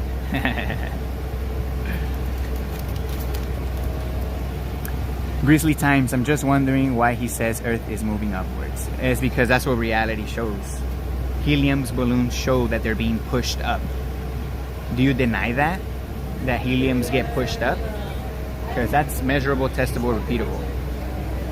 Helium's balloons get pushed up by the air. How do we know that? Because when you have a helium balloon in an enclosed system and it's being pushed up by the air inside the containment when it's connected to the Earth, you could see that it's being pushed up. And as soon as you release the box from the Earth into free fall, the air inside of it is no longer being pushed because it's no longer connected to the Earth. So the air inside of the helium with the helium balloon no longer has pressure in free fall. Therefore, it no longer has the force to push the helium balloon up. And that is exactly what we witnessed with a free falling helium balloon. There is no force pushing up against it. So the helium balloon doesn't go up in free fall, being surrounded by air. Again, because in free fall, the upwards push is no longer being transferred to the box, to the air inside the box, to the helium. So that's what's happening. And that's why the helium's balloon, you know, rise, because they require a force. They require the motion of the Earth pushing up on the air, and in the air, the motion transfer, again, the chain reaction of motion gets transferred to the balloon, because the helium balloon doesn't push itself. And the water doesn't push itself either. So, I mean the air, in this sense, the air doesn't push itself either. So again, it's the Earth pushing up against the air and the air pushing up against the helium. Something that's more dense than the air cannot get pushed up by the air, so it appears to fall, because it's simply slowing down until the solid ground comes into contact with it again, and now it's being pushed up again by the ground. But because it's resisting and there's a constant pressure, that's why you're able to weigh things here on Earth, because the Earth is pushing up against matter, you know. And again, the more matter, the more mass, the more resistance, the more weight, you know. Helium has less mass per volume than air, so you can weigh helium on Earth because the air is able to push it up, you know, because it's less mass than the air. So now it's just trying to find its equilibrium based on the density of the air, because it's being pushed up, you know. So helium doesn't have negative weight, in other words. For the people that claim that weight is the cause for things to fall, so helium has negative weight. Air is neutral, right? Air doesn't, you know, it has a little bit of weight, you know, it's almost neutral. But helium must have negative weight then. If you claim that objects fall because of their weight, so then helium has negative weight. Wow. That is crazy. Beyond belief, either you're pressing on the Earth or the Earth is pressing on you. One is demonstrable, the other isn't. I know, that's literally the only two options you have. Is either you're being pressed down towards the Earth or the Earth is pushing up on you. You know? I mean, again, the globe Earth came up with a third option, which is the bending and warping of space-time. So now apparently it's a background medium that's accelerating the bottle down, but it's not accelerating because this flow is a constant, but we somehow witness acceleration, but it's not acceleration, it's a constant flow. So it's like, what? Yeah, insane, literally insane. Excrete resistance of the medium, air, very little water, a bit more salt water, a bit more May pie syrup, bit more not Newtonian fluid, more solid steel. Yep.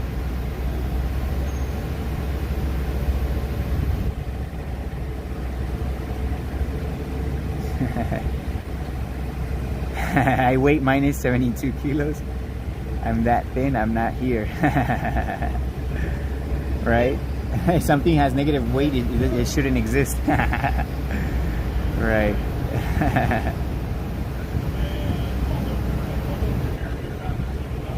Spidey sense, if people don't understand your bottle demonstrations, then I'm not sure they are ever gonna get it. That is true. I mean, again, I think it's just people having too much in their mind.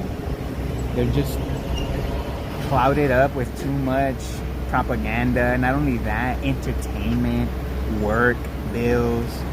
So somebody that new that comes across this, or especially someone with a bias, too, trying to understand this, I could see how all of that could get in the way, I get it. But when you're constantly, in the chat boxes and constantly in the comment sections to videos like mine and Dell's and stuff, and still pretend like you don't understand or act like you don't understand, I mean, that's just bizarre. Like, I get it with new people, newcomers, not getting it right away. I get it. But the people that are constantly just every video, I don't get it, like, those people are, I don't know, you're either the definition of retarded or dumb, in other words, or you're literally the definition of dumb, or you just, yeah, I don't know. It's kind of weird. I couldn't even say.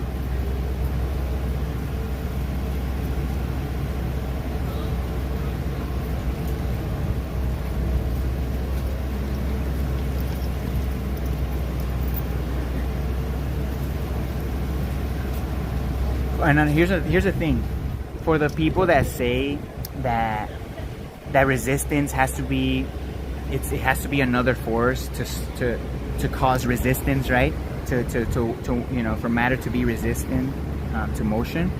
A lot of trolls will say, oh, you need a force to cause resistance, or to slow things down, right? Or to basically cause resistance, you need a force. So, for example, when you're accelerating in a car, right, there's obvious air resistance in the way, right? So obviously that's a factor to slowing a car down once you release the force, right? So obviously the more you accelerate, the more resistance you're gonna feel, and the more air resistance obviously there's gonna be. That's why cars have to be aerodynamic. They have to be able to cut through the air, because there is air resistance. Air resistance is a thing, obviously. But it's not the only thing that can cause things to slow down. That's the point, And how we know that is, imagine you're in an enclosed system, in an elevator, for example, right? You're in an enclosed system, and you accelerate this elevator up. You accelerate it up, right? There's no air resistance inside the elevator, right? We can all agree that there's no air resistance, but guess what? Your weight is still gonna increase. There is still gonna be an increase of resistance of your mass to that motion. The more motion you push up, the more resistance your body's gonna have, the more weight you're gonna have. And there is no air resistance in the enclosed, and again, it's moving up with the air as well. So air resistance cannot be the cause to why your weight is increasing, or why there is an increase in resistance to the motion, showing you that there is another cause to the underlying resistance of matter to motion. So there is another thing that's causing matter to want to be motionless, whether that's inherent to matter or whether that's an external factor. That's another topic of discussion. The fact is, matter, other than air resistance, does resist motion. Air resistance is just another added factor that can create more resistance and slow things down even more. But that doesn't mean that's the only thing that can resist matter, because there's obviously something else. Because when you increase the speed going up, for example, your resistance of your mass is still going to resist that motion, that increase in motion. And again, you don't have air resistance in this containment, therefore showing you that there is something else that's causing matter to resist that motion, you know. So that's how easily you can debunk these trolls that say, oh, you need a force to cause resistance. No, you don't. You know, resistance is something that's there. You know, it doesn't need to be a force. You know, but it can be measured. Again, if you get on a really fast elevator, you know, you can measure that increase of resistance, that increase in weight, without any air resistance or any of that. It's just your mass resisting the motion, you know.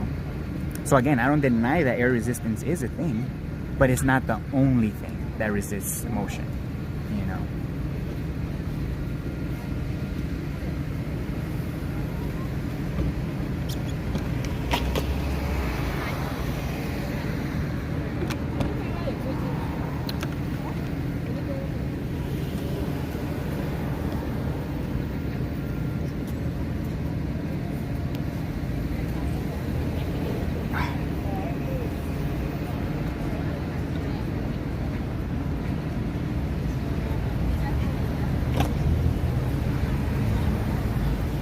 The Jolly Man, the pillars of the earth. What about the pillars of the earth?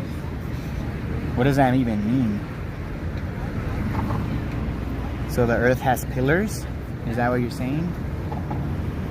So are the pillars just floating in space? Or what are the pillars attached to? Okay, if the earth is attached to the pillars underneath, right? It doesn't matter how many pillars, right? It doesn't matter, 4 or 5, it doesn't matter. What are the pillars attached to? The Jolly Man? If you believe that, I don't know if you believe that, I don't know. You're asking that question, I guess. So I guess I'll ask you that. If you believe that, what are the pillars attached to?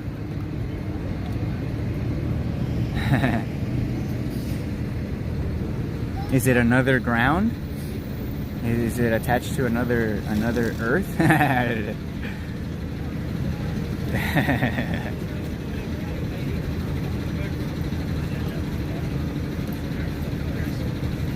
Oh yeah, the pillars are attached to a Masonic tile floor, huh? Black and white tile.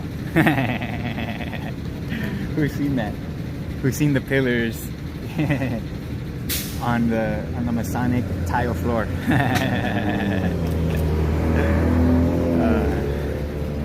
So how far does that floor extend?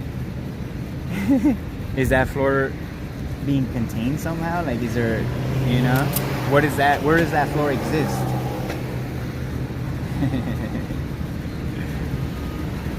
That's funny. Yeah, man, I'm gonna have to switch to my battery soon if I want to stay here another 30.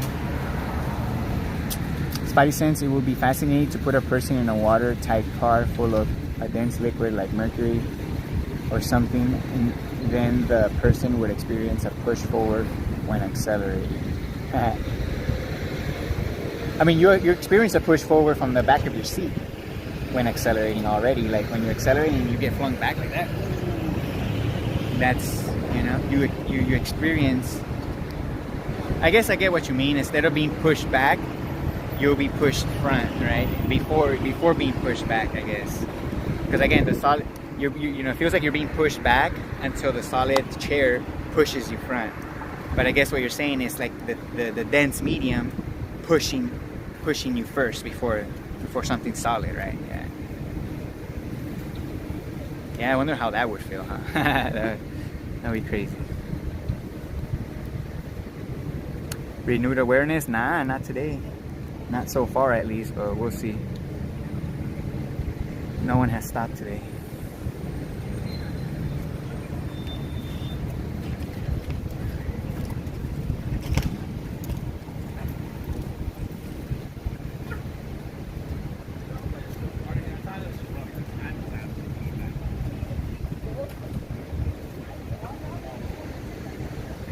I don't know if it's just me, but at UCR, I find it like that people are more willing to stop.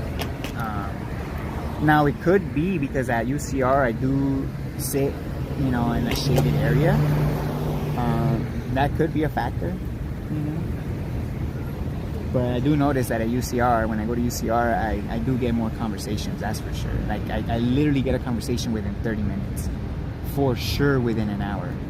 And now it's going on 2 hours. Not only that, it's the second time that I go over an hour without a conversation here. So now I'm going on 2 hours now, so yeah. It is what it is, you know.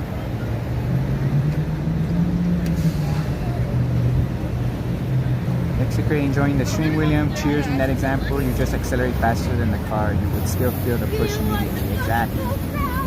Exactly. Yep.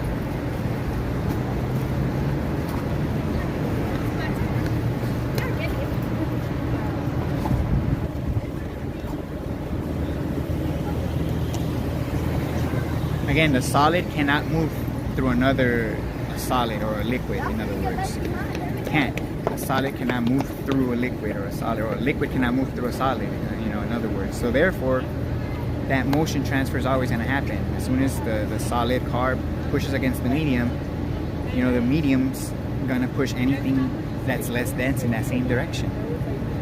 Again, because matter cannot occupy the same space at the same time. You know, different matter cannot occupy the same space at the same time. So, you know, there's a motion transfer, there's a push, there's a chain reaction that happens. You know? It's inevitable. It's reality. You know?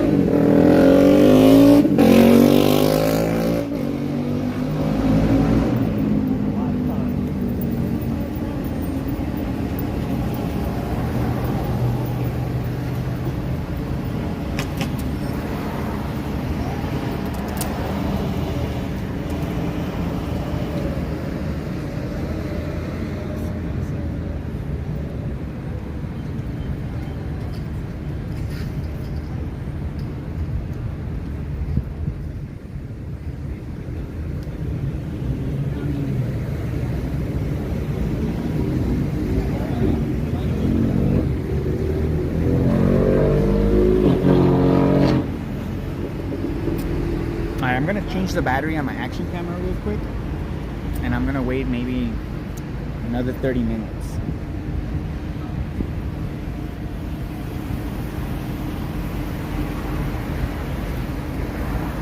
Because if I do get a conversation, I don't want to like have to chop it up and stuff. So we could change the battery on this now.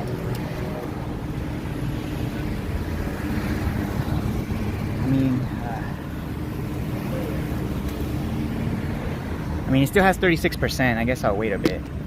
That's almost half. I'll leave this out though.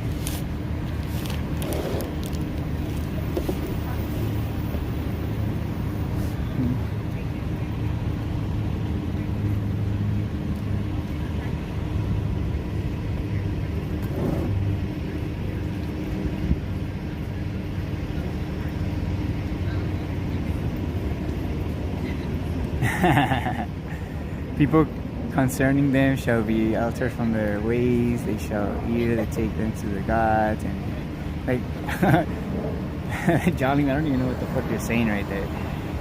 Execrate how we moved away from the pillars now, Jolly, and moved into lights in the sky. Jeez. I know what happened to the pillars, huh?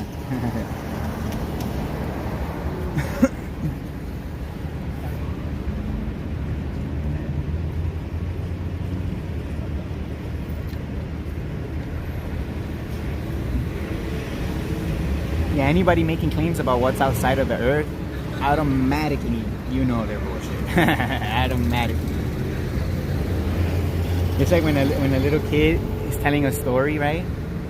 And then their story goes into flying creatures and stuff like that. Like, you know how children like to make things up and imagine things, right? Like, as soon as they start bringing in imagination to the question, like things that defy physics, obviously, you know that they're making it up now, you know. You don't need to like question them even further, you know, at that point. Like, you know, just the claims alone debunk themselves. You know. So again, it's the same thing with adults nowadays. Once their stories or explanations start to get into the things that defy physics, it's no different than a child, telling a story and then telling you outlandish things that don't even exist. The point is that you don't take it serious anymore. Like, unless you can practically show me what you're saying, then it cannot be taken serious. Literally.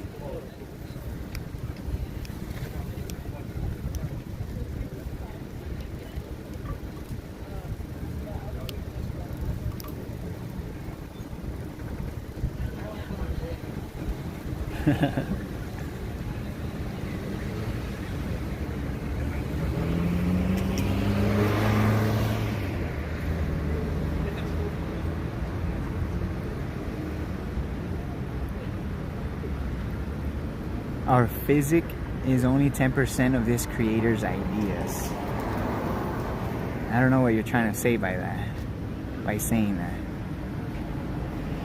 that. Renewed awareness, what do you mean? I know. I know. Another belief. Yeah, I don't know what that means exactly. That physics is only 10%? So a car that works, for example, you have a car, a combustion engine in a car, apparently there's only 10% of physics that went into that car to make it run. The other 90% is magic. Apparently, because we only have 10% of physics here. Like, what? So only 10% of the car makes sense, but the other 90 doesn't. So it's just magic. So what makes cars run and go is 90% magic, 10% physics. Apparently, the people that believe that. The fact is, it's 100% physics that makes a car run.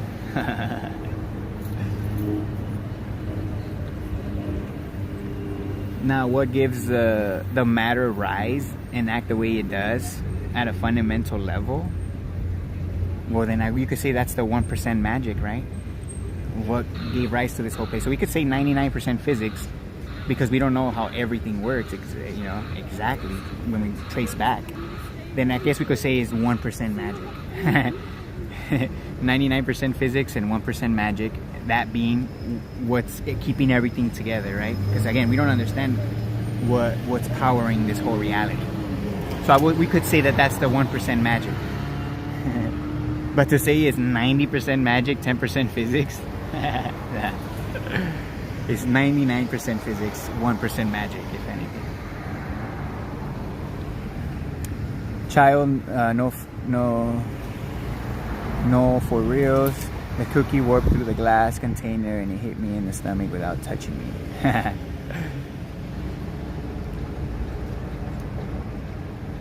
By 10, you should have questioned Santa Claus. By 20, you should have questioned religion. By 30, you should have questioned politics. By 40, you should have questioned everything. I think by 40, questioning everything is a little late, in my opinion. But I mean, you should by 40. If you're past 40, obviously, and you still don't question everything, that is a problem. That is true. If you're past 40 and you still don't question everything, then you have been successfully indoctrinated. I'm afraid.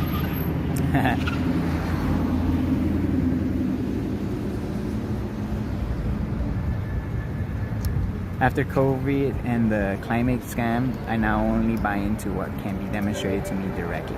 Exactly. That's how it should be with any claims about this reality. Any objective claims shouldn't be just taken in, on faith. Those are the same people that claim to be truthers and realists. Yep. What's up, Lord Racer? I'm glad you can make it. Officer, arrest that man who hit me without touching me. Oh man. Again, people don't think about the claims that they make. It's just ridiculous. Answer you what? I might have missed the question. Let me go back.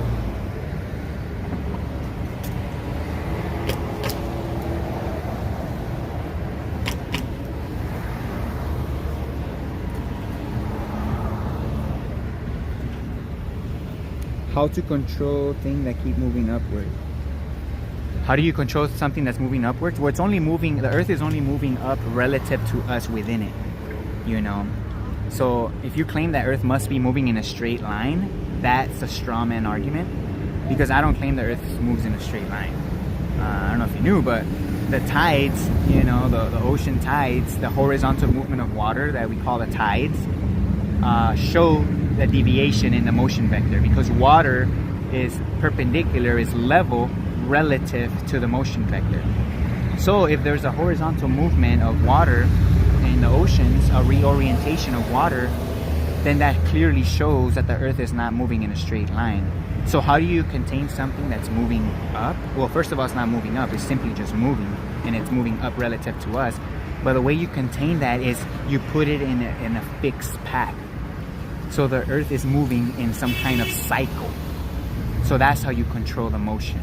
You put it in a cycle. And that's why the tides, you know, they're very, how do you call them?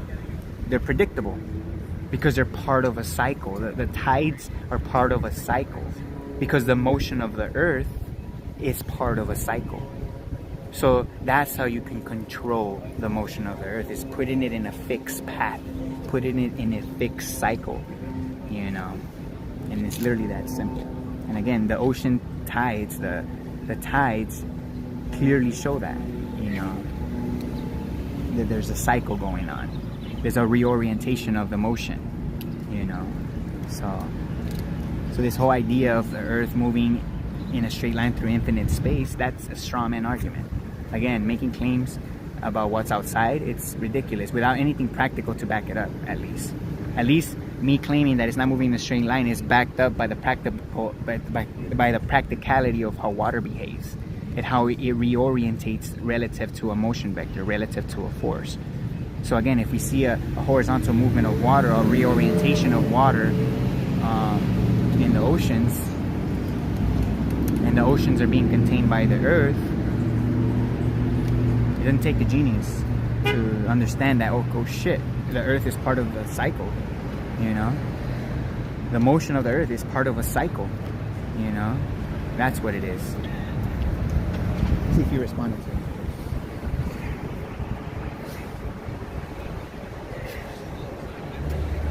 So I just answered it. I don't know if that was the question that you wanted me to answer. Well, I don't know if you have another question. I mean, you can put it right now, and I'll try to get to it.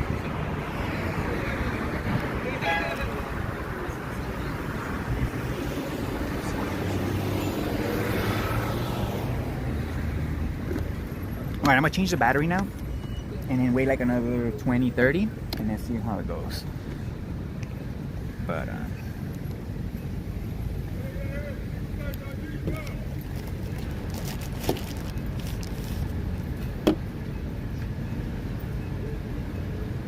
oh shit, I gotta turn it on.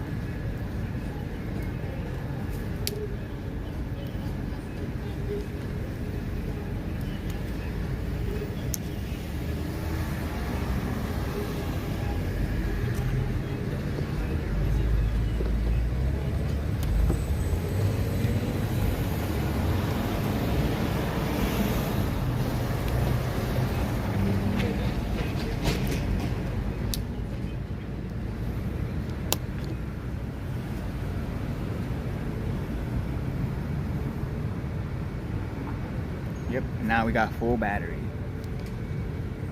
Let's go. Oh, the last time that my phone went off, I thought it was just like a glitch, like that my phone just turned off on its own. But the battery died actually, which is surprising because usually after 2 hours of stream, like right now it's exactly 2 hours. Oh, I guess, never mind. It's at 34%, my phone. So I basically only have about 3 hours of live streaming with this phone. And last time I did go like 2 hours and 50 minutes, I believe. So that could be the reason. But, I mean, I do come prepared. I do have an external charger just in case if I wanted to go over 3 hours, you know. But again, it's just optional. I don't plan anytime soon to go over 3 hours. I mean, sometimes conversations do go long, so it'd be cool in that sense. But yeah. again, even if I use the charger, I'm gonna have to find some shade because the heat from the sun, and then the heat of the phone running and live streaming, and then plus the heat of getting charged, it's gonna make the phone overheat like that, you know. So I definitely need to find some shade for that if I do plan on going over 3 hours. So let's see.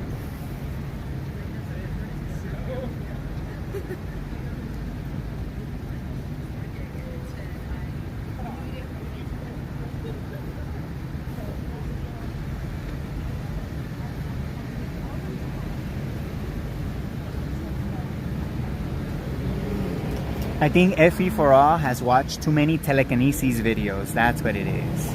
I think that's what happened. I think that's what happened. You've watched too many telekinesis videos of people supposedly moving forks, you know, with their mind, right? I've seen videos too of people putting a fork, you know, on top of something, right? And then they put a dome over it, right? To cover, so that basically it's not the air, because a lot of people will blow onto it, right? To make it move, they'll blow onto it. It obviously requires a lot of practice to make it look like you're not blowing air, but you are. So there's people, I've seen the videos, and I'm pretty sure that's why you're stuck on that. And I've seen the videos of people supposedly having a fork, right, suspended like in some kind of, like something solid, right in the middle, right? So it's dangling on both sides in a way.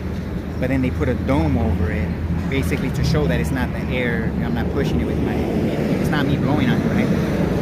And then they supposedly move it, you know, with their mind, they move the fork, right?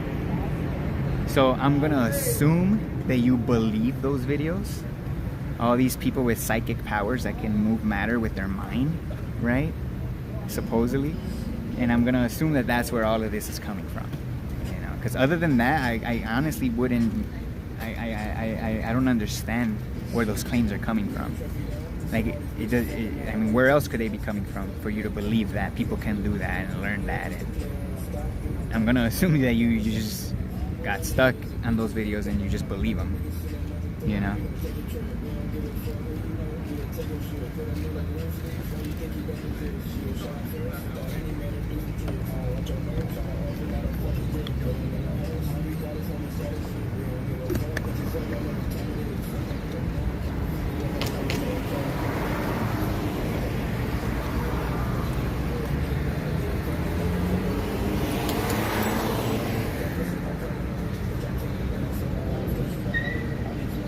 Too much watching Matilda.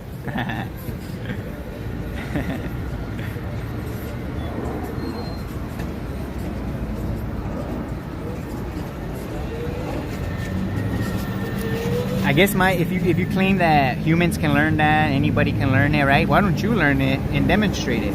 Again, I'm not like trying to talk shit or anything, but if you want people to take you serious and you actually believe this, why don't you try to achieve it? Why don't you become, you know, one of these people that are able to do that? And that way, when you talk about it, you can actually show it and not just talk about it. You know, that could be something, you know, if you can learn how to do it, you know, move things without touching them, then that would be groundbreaking. That would, you know, like, that would be groundbreaking. I don't even know what else to say. It would change everything that we think we know about this place, literally, you know. That would mean that you could literally, if you think you could do that, then you could, in a way, if you're really good at it, this force, right, you're able to lift yourself up. In other words, you should be able to fly, right? If you could move things without touching them, then this force that exerts your body, you could technically kind of lift yourself up then, right? Use your chi to fly, right? Is that what you're saying? You use your chi to move objects. Well, then you could use your chi to fly then, right? You must believe that that's possible then, right? To be able to levitate, right? Let me ask you that. I'm curious, FE for all. Do you believe humans are capable of levitation? Yes or no?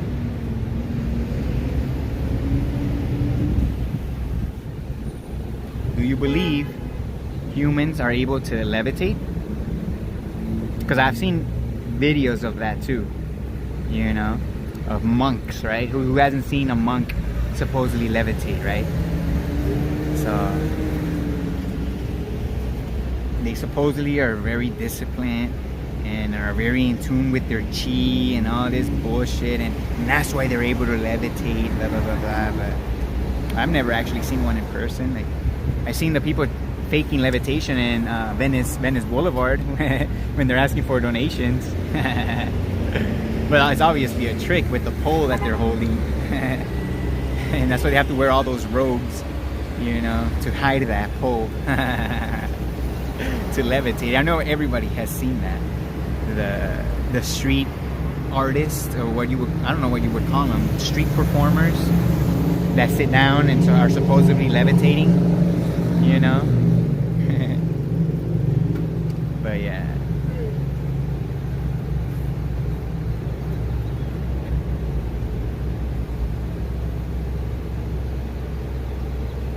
Yeah, it's real. I saw it in a movie.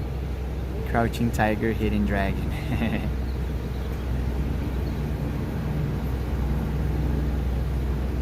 Yeah.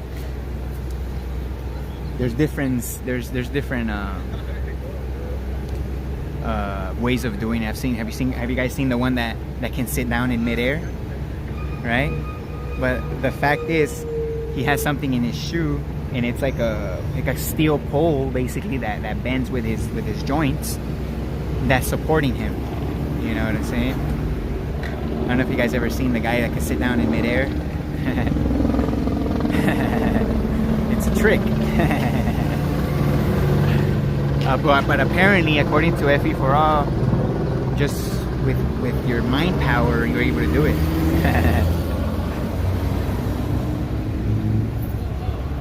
Yeah, there is something we don't understand. I say that all the time.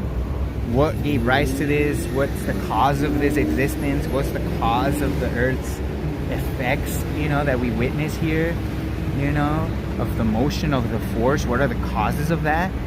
Yeah, we don't understand that, and I don't think we'll ever understand that, ever. You know, it's part of being human.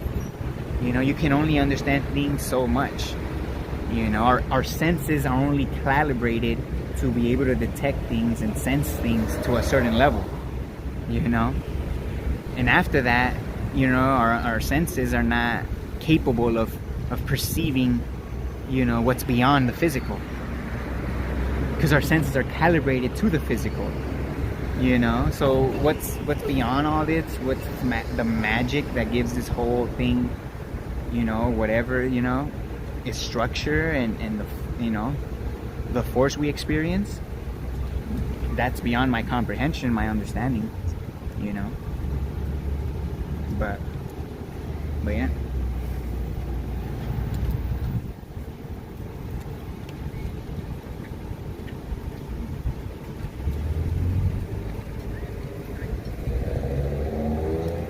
I missed a couple of messages. Oh my god. Really? Look at that. Can you guys see? Can't even see it. Fucking phone overheated now. I'm surprised my iPhone overheated and not this phone that I'm actually using to live stream. Weird. Does that mean iPhones suck, or what the fuck? I'm pretty sure they do when it comes to that. Fuck. Spidey saying in those 0G flights, the weightlessness phase is when the plane is coming back down on a steep trajectory. That totally fits with your model, not so much with gravity. Right. Stationary dose is also a possibility because I can't imagine how to control uprising thing. I already explained that. Did you miss that part? The Earth is only moving up relative to us within it. So the Earth is not moving in a straight line. The Earth is moving in a cycle. So you control the motion by putting it in a fixed path. You control the motion by putting it in a cycle with a constant motion. You know, that's how you control it. Like, it doesn't, you know. I don't know what you mean by how to control a motion of the Earth. Like, what do you mean? If you mean something else, then please, you could rephrase the question maybe. I don't know what you mean. That God wouldn't be able to control emotion. I mean, I don't know what that means. I mean, I can only imagine that you imagine that it's moving in a straight line through infinite space. That's the only thing I could think of that why you would make a claim like that. If correct me if I'm wrong. But the motion of the earth is fixed. It's a constant and it's fixed. So I don't know what you mean about how do you control that? I don't know. I don't know what you mean.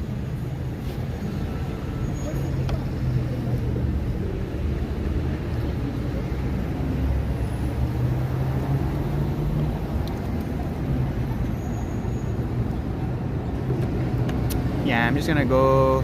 It's 2 hours right now, 10 minutes. I'll probably go to like 2:30. Hopefully I could get one conversation, and if not, then we'll call it at 2:30. 2 hours and 30 minutes.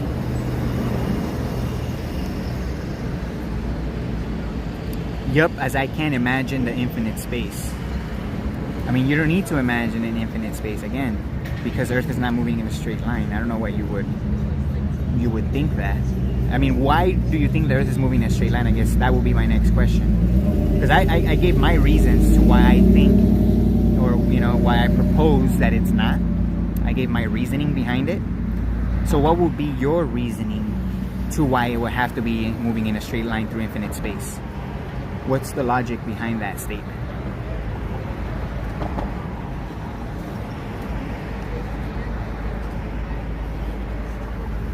Because yeah, if the Earth was moving in a straight line, then yeah, it will have to be moving through infinite space. Which again is still that could still be a possibility. But again, it's not moving in a straight line based on the fact that there's a reorientation of the ocean tides. There's a reorientation of the motion vector.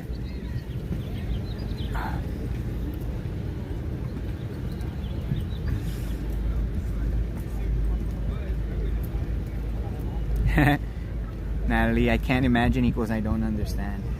Fair enough. Appeal to incredulity. People need to learn how to think before they start with this stuff. No, yeah.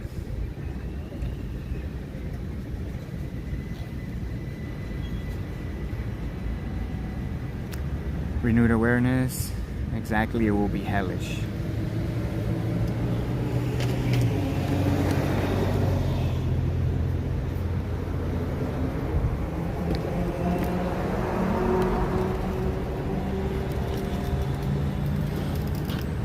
Yeah, I'm for sure getting my tan. Not that I fucking need one. But yeah.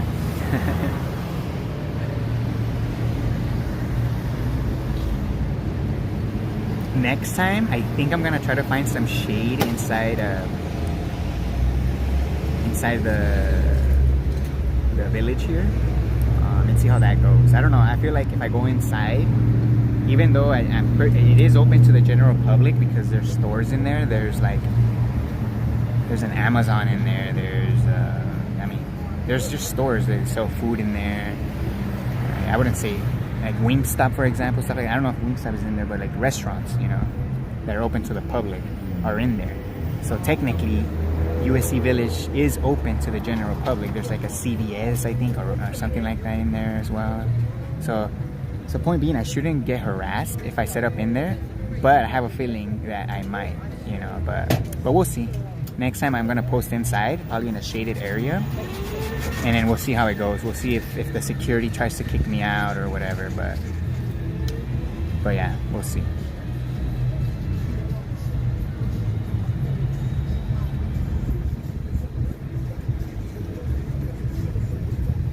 I mean, I could also go inside the school over there. There's a little park in there as well. The thing is, I don't know how good the foot traffic is there. I don't know if a lot of people walk through there, but I mean, only one way to find out is to go and check it out. FE for all, I told you something happened that against UC means that's something that we don't really understand. But that's the thing. It's not. if something happens that contradicts physics, then we know that that's not what happened. And yeah, then there is another cause. My thing is that when objects, you claim acceleration in free fall, that contradicts, what should happen when you accelerate solids, liquids, and gas. That means that it's not accelerating. You're trying to, replace that with something else that you can't demonstrate. That you can only imagine. So again, trying to replace what we know with something that you don't know is not very smart, in my opinion.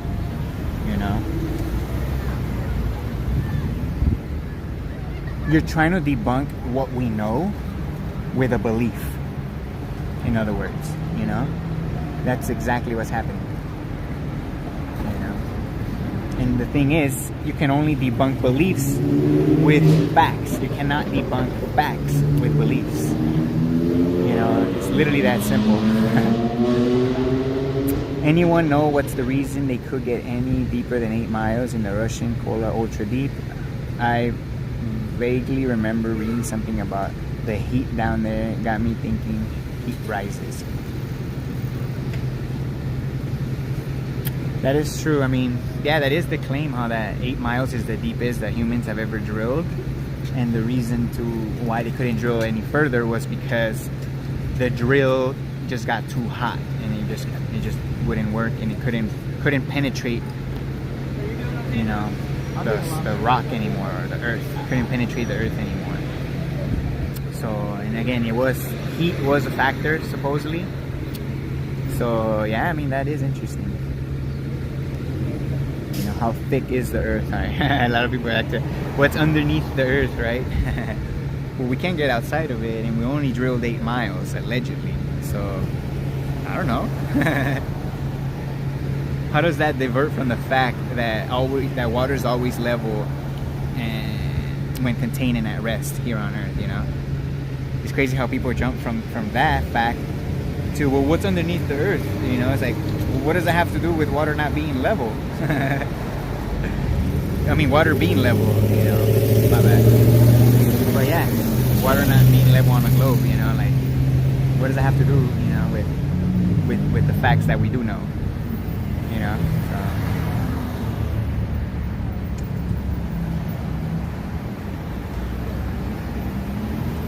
How many flyers do I have? Let me see if I can at least try passing them out. I have 5 flyers with me. I'm gonna see if I could at least try and pass them out, see if anybody takes them. One could think that the huge compression as a result of motion could cause heat with that amount of pressure. Just a thought. True. That makes sense. That could make sense. Yeah.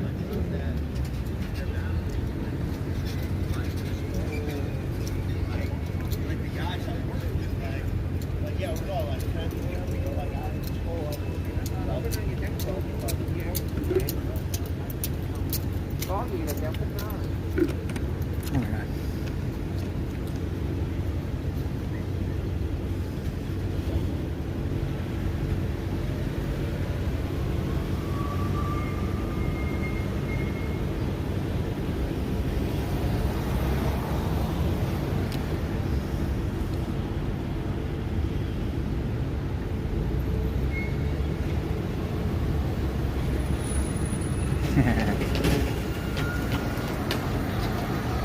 Andrew, people would have to go deep diving into the Great Deep first, then start digging.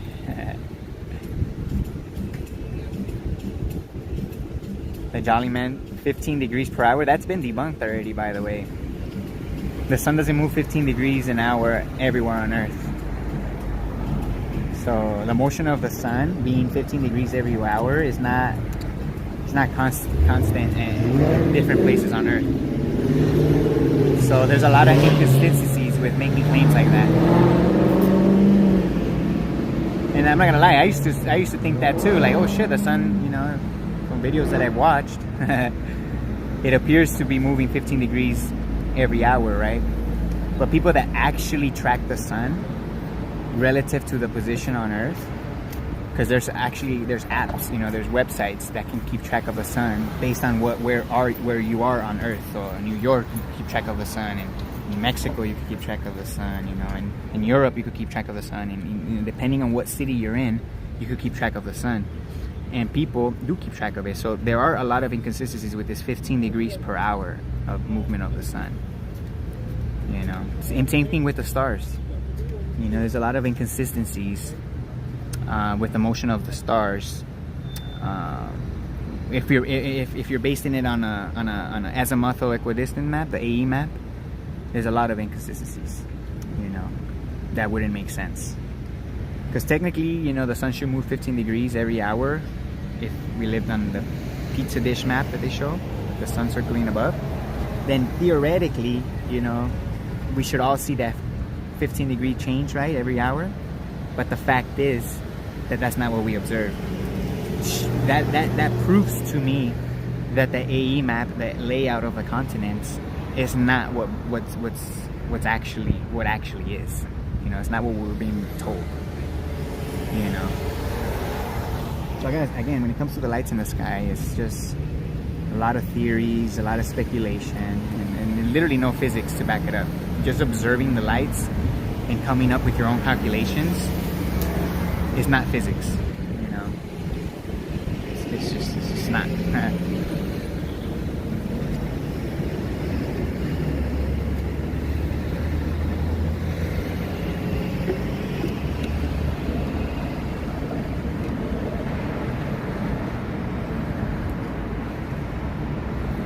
There's stuff we're never going to know. I'm okay with that. Oh yeah. Again, you gotta come to. You gotta cope. I gotta learn how to cope with that, I guess. You gotta learn how to come to terms with it. That we're not gonna know everything about this place. And yeah, that's just something that we have to learn to accept. Especially if you want to have a decent time here. Because if you're trying to figure everything out about this place, that's not gonna be good for your mental health and your health overall. But again, to each their own at the end of the day.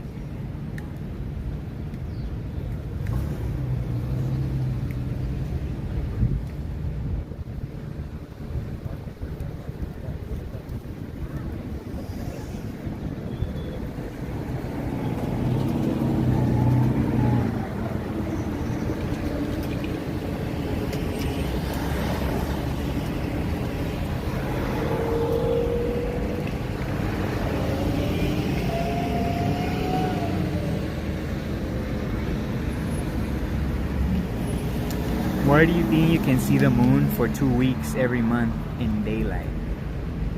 I don't know. Why do you think? I don't make claims that I can't verify myself, so my answer to that would be, I don't know. I don't know why I can see the month for 2 weeks. Or what is it, 2 months? Oh, for 2 weeks every month. I don't know. That is my honest answer. I don't know. That still doesn't change the facts of the fact that, of the physics of motion and what's required and what the effects are. Just because I don't know that, it doesn't change that fact. So, what's your explanation or belief to why that happens, Jolly Man? Or anyone that thinks they know, what's your explanation?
Damn, my eyes still haven't adjusted to the light. It's crazy. God damn, fuck.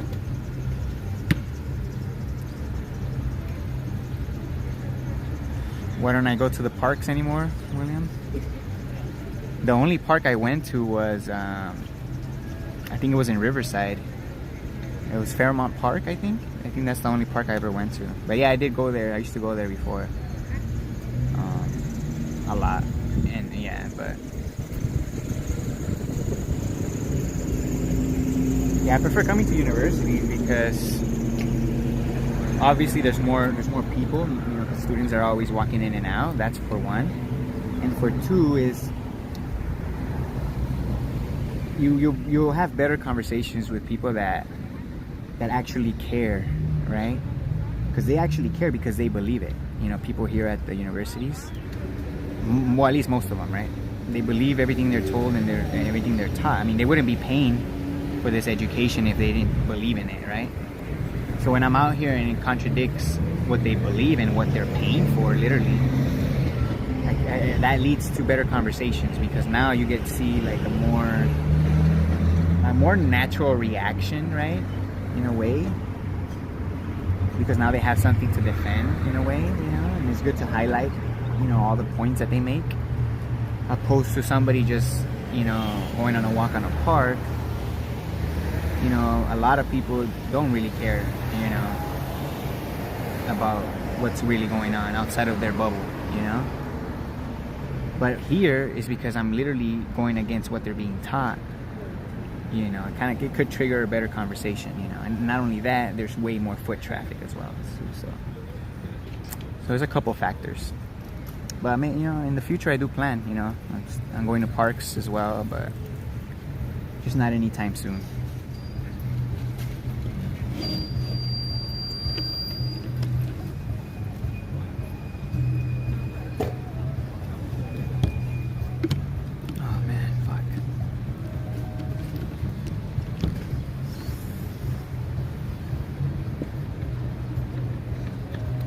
Alright, 10 more minutes and I'll call it.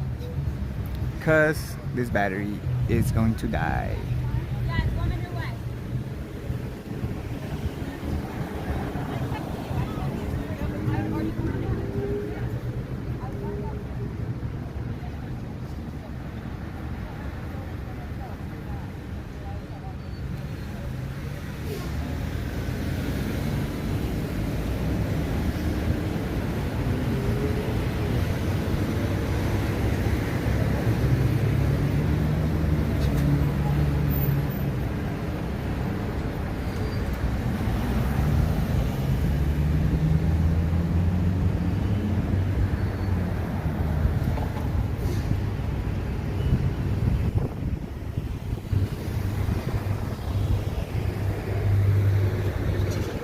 Want to give this a shot?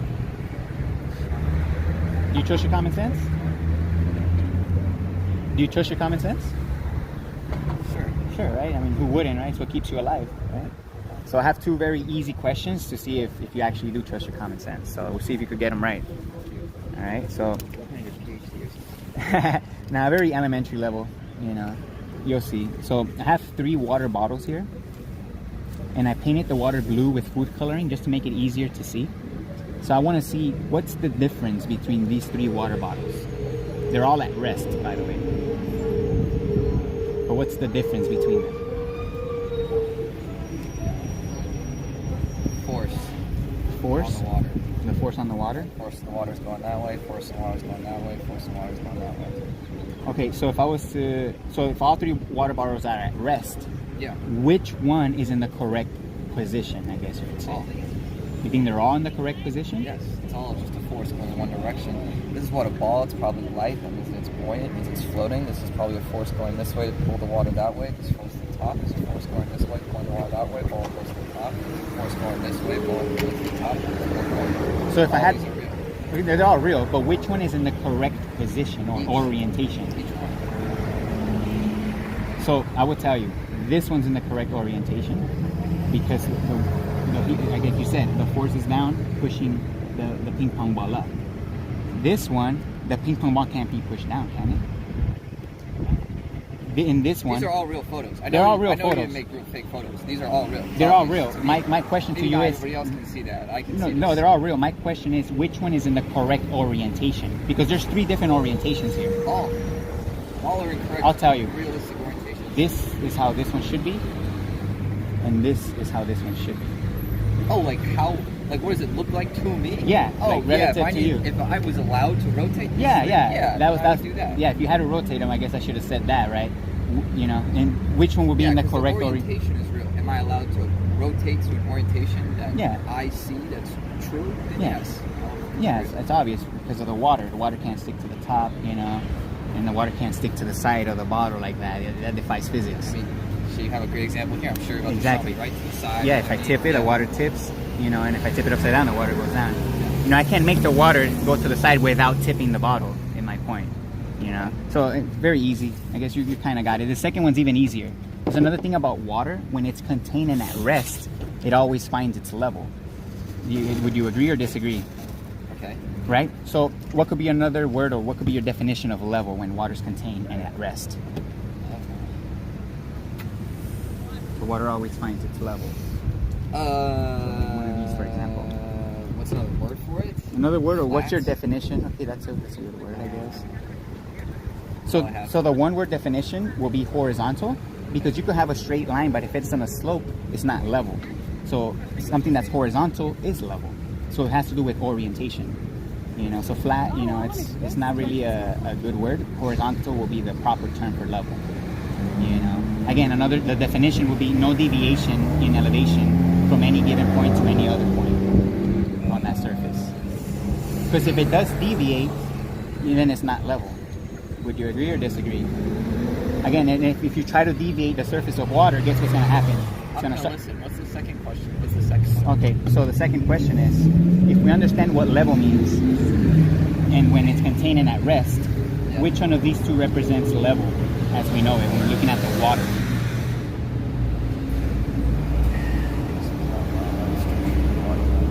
What do I need to know? So which one of these two, A or B, represents water being level when it's contained and at rest? Well, if it's at rest and it's contained, it's already level. Yeah, so which one represents level correctly, Both. A or B? Both. You think they're both represent level? We're looking at the water, not Yeah. the structure. Yeah, both. So how does this represent level, if I may ask? Because it's at rest and it's in a container. Water always goes at rest in a container. I mean, I don't even know what the container looks like because I have no idea. I mean, it could just be like a pool, for example, that's containing it. Let's just say it's a pool. So there's higher edges on both ends. I mean, it depends on, like, the bottom of this, right? Like, this cannot be the only definition for water at this. Then it has to be like this and like this because water, like, as you're saying, like, it literally goes at rest. Like, if this bottle had like a dip underneath it, the water would be curved down like that, and that's the only reason why that can exist is because that is level, because it's water. So you're saying if I had a bottle with a bump here, you're gonna say you would say that the surface bumps too? I would, yeah. I'd say if it goes down, then the water's gonna go down too. If there's a bump too, So you're saying this? So let's say so if my container at the bottom goes down, the surface is gonna stay inside the bottle curved. Yes. So if I could bend this, the water's gonna curve with it? Yes. Okay, that actually defies physics because that has never actually been shown. If you have like a plastic bottle and you try to bend Yes. it, the water's always gonna find its level. So Yes, it's gonna go and to the it'll be lowest. curved. No, the surface cannot curve. Yes, water can curve. You ever put out a hose and Oh put yeah, your yeah. thumb But in that's it, not at and rest then- and it's not contained. Well, okay, well at Talking about rest- the surface. Okay, well I'd say, okay, so let's take like the spring, the water analogy with like a thumb and like a hose, right? Right. Imagine that happening, like a snapshot of that moment. Like let's say like I start here, the water's going. But those are not the conditions though. The conditions. So I'm about to make conditions. Sure, for okay, you. okay. Right, so it goes here, I have a hose, right? It's going out, and the water's going. It's like, oh, look at the water, it's going. Okay, stop. Take a snapshot in time, right? So time is now 0. Time doesn't, t equals 0 here, Sure. right? And what's happening? Well, everything's at rest. When time is equal to 0, there's no change in time. It means there's not going to be any velocity. Right. So this water isn't actually going to be flowing anywhere because it's stationary. Well, a picture is not is different from reality, but okay, Well, sure. Hold up. This is Sure. where I'm going to get to this for Sure, you. sure. So I'm like, following let's say you. it's going, right? Then all of a sudden, everything's at rest. Okay, so the hose is at rest, the water molecules are at rest, like the path of the water. I mean, in reality, is at they're rest. not at rest. It's So just this in is- the picture. Right, but that's, Yeah, sure. See, that is why, this is also why you're giving me these. 'cause Okay. You want to find out if I understand this. Sure. I'm trying to explain Okay, I'm just trying to get to the end of it. why Okay. this field works. So the condition's T equals 0. Okay. And let's say, what else is the condition is that there's a container. Well, what if air is the container? What are containers really? How do we define what a container A is? container, in my opinion, will be something that's solid, that's maintaining either air pressure or water pressure. Right, so what I say is that It has to encompass. It has to encompass it.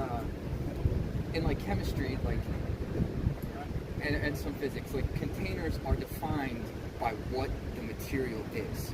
If it's going to be air, we can define and say air is the container. It's this atmosphere. That's one reason why we talk about like atmosphere in chemistry and physics is because the atmosphere is its own container. Like air molecules contain different. So you're saying, so what, if I'm understanding you, you're saying that if you pour water off a hose and you take a picture of that, Yeah. The you're gonna container's say air. because the Container's air surrounding the air Yeah. that is containing it. Yes, it is. Yeah. But okay, that's actually our first I've ever heard something like that. I'm not gonna lie. So okay, let's say in reality we know that water's not at rest because it's being poured out, right? Yeah, like if In- time keeps on going. Like Yeah, it's but time like, does. We yeah, can't over make the time seconds. stop in reality. See, that's what's really cool to me, and I think is what engineering is in some physics is that like we actually stop time. You Like- could stop time, like or you could actually- stop motion, because those are two different things. Time is a concept that comes Right. from motion. Yeah, like the two are very close. And when I say like those, like So- even like the homework problems, like what it really is, That's the is thing. saying we're stopping time. Yeah. We stop time. What happens when we stop time? But what do you mean when you say you stop time? If I Like may we ask, have to say. what do you mean by Okay, that? we- What is time? We mean, I mean, so a good way that I like to see it, like whenever I look at those problems, is that like it's taking a picture, because a picture is it's hard to see motion, right? Like if I took a picture of Yeah, a picture's let's say, static. like, of That's this car, obvious. right? Yeah. And I say, oh, okay, that car's not moving. Well, what happens if I take a picture of these two people here as they're walking? Does that mean that these people aren't in motion? No. Well, these in that people pic- would still be in motion. What happens? If there's a point in time. Okay, let me. That's what we're doing. What if a That's what picture? we're Okay, doing. let me get back to this. What if a picture defies physics? Does that mean that picture's real? Well, see, that's what If I showed you a picture of me flying, could that be taken serious? I mean, whatever you. In that moment want in to time, do I'm for flying. it. Okay, let me rephrase this back to you, so I could show you the flaws of your logic. If I showed you a picture of me jumping, but I took a picture while I was in the air and I claimed that I could fly, based on that picture, you have to believe me. Well, it depends on who's like looking at it. Like me, like what No, I know, I'm just showing you a then I picture wouldn't believe of it. me floating in midair because I Yeah. jumped, but I took a picture of me floating. Does that mean I could fly? Yeah, I wouldn't believe it Why not? because I know humans. Like for me, I'd go to like the basics of what I know. Humans can't fly. So it goes back to physics. Yeah. A standing body of water that's contained and at rest, like in a pool or a lake. Yeah. So a large body of water that's being contained like a pool or a lake or a bottle, the surface, once it's at rest, is always going to form an equal surface, which is level. So if you're trying to show me a picture that shows curvature on the surface, that defies physics. That's no different than me showing you a picture of me. Are you doing psych or are you doing like physics? Physics. What you This do? is elementary physics. I mean, like your focus, like your major or your work. Physics. So you're doing Yeah, physics. physics.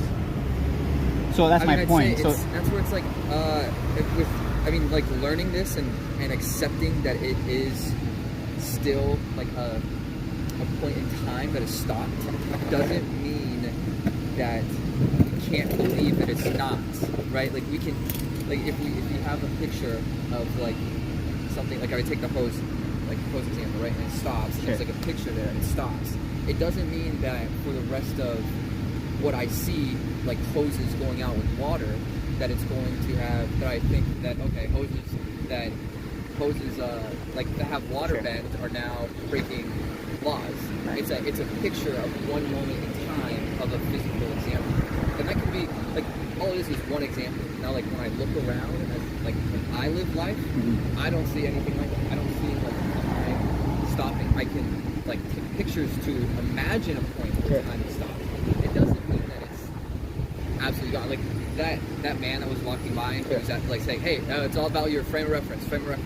And, like, frame of reference is why, like in physics, it's so important. Like we were saying, like define the conditions, define the container, define the situation. Because when it's actually defined, whether it's defined by time, whether it's defined by like the atmosphere, Sure. defined by like the material, that So changes. based on these examples, I'm defining the container as something that's solid, and the water is filling the void of Yeah. that container, which has to be like a crater, you know, or a hole.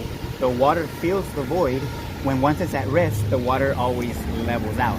Regardless of how many dips there is on the bottom, that doesn't matter. The surface always equalizes on the surface. So The that's why water. I say, in a crater, what if it's okay? I guess size of the What crater, if it's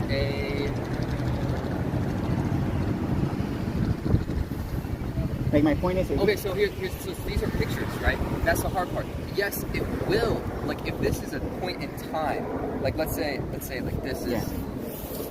Like let's say this is a point of time. Let's say we're like the water. Like let's say this is like the crater one, right? Yeah, yeah. So we'd see like, okay, like it makes sense how it's like this, and then we know that as time happens, it will look like this later, right? So if time is 0 here, and then time is here at 3 seconds later, what will happen is it will end up like this. But these different moments at different points in time doesn't mean that these both can't exist. It means that these are different possible points in time where the water is actually going into that crater. So here's my thing.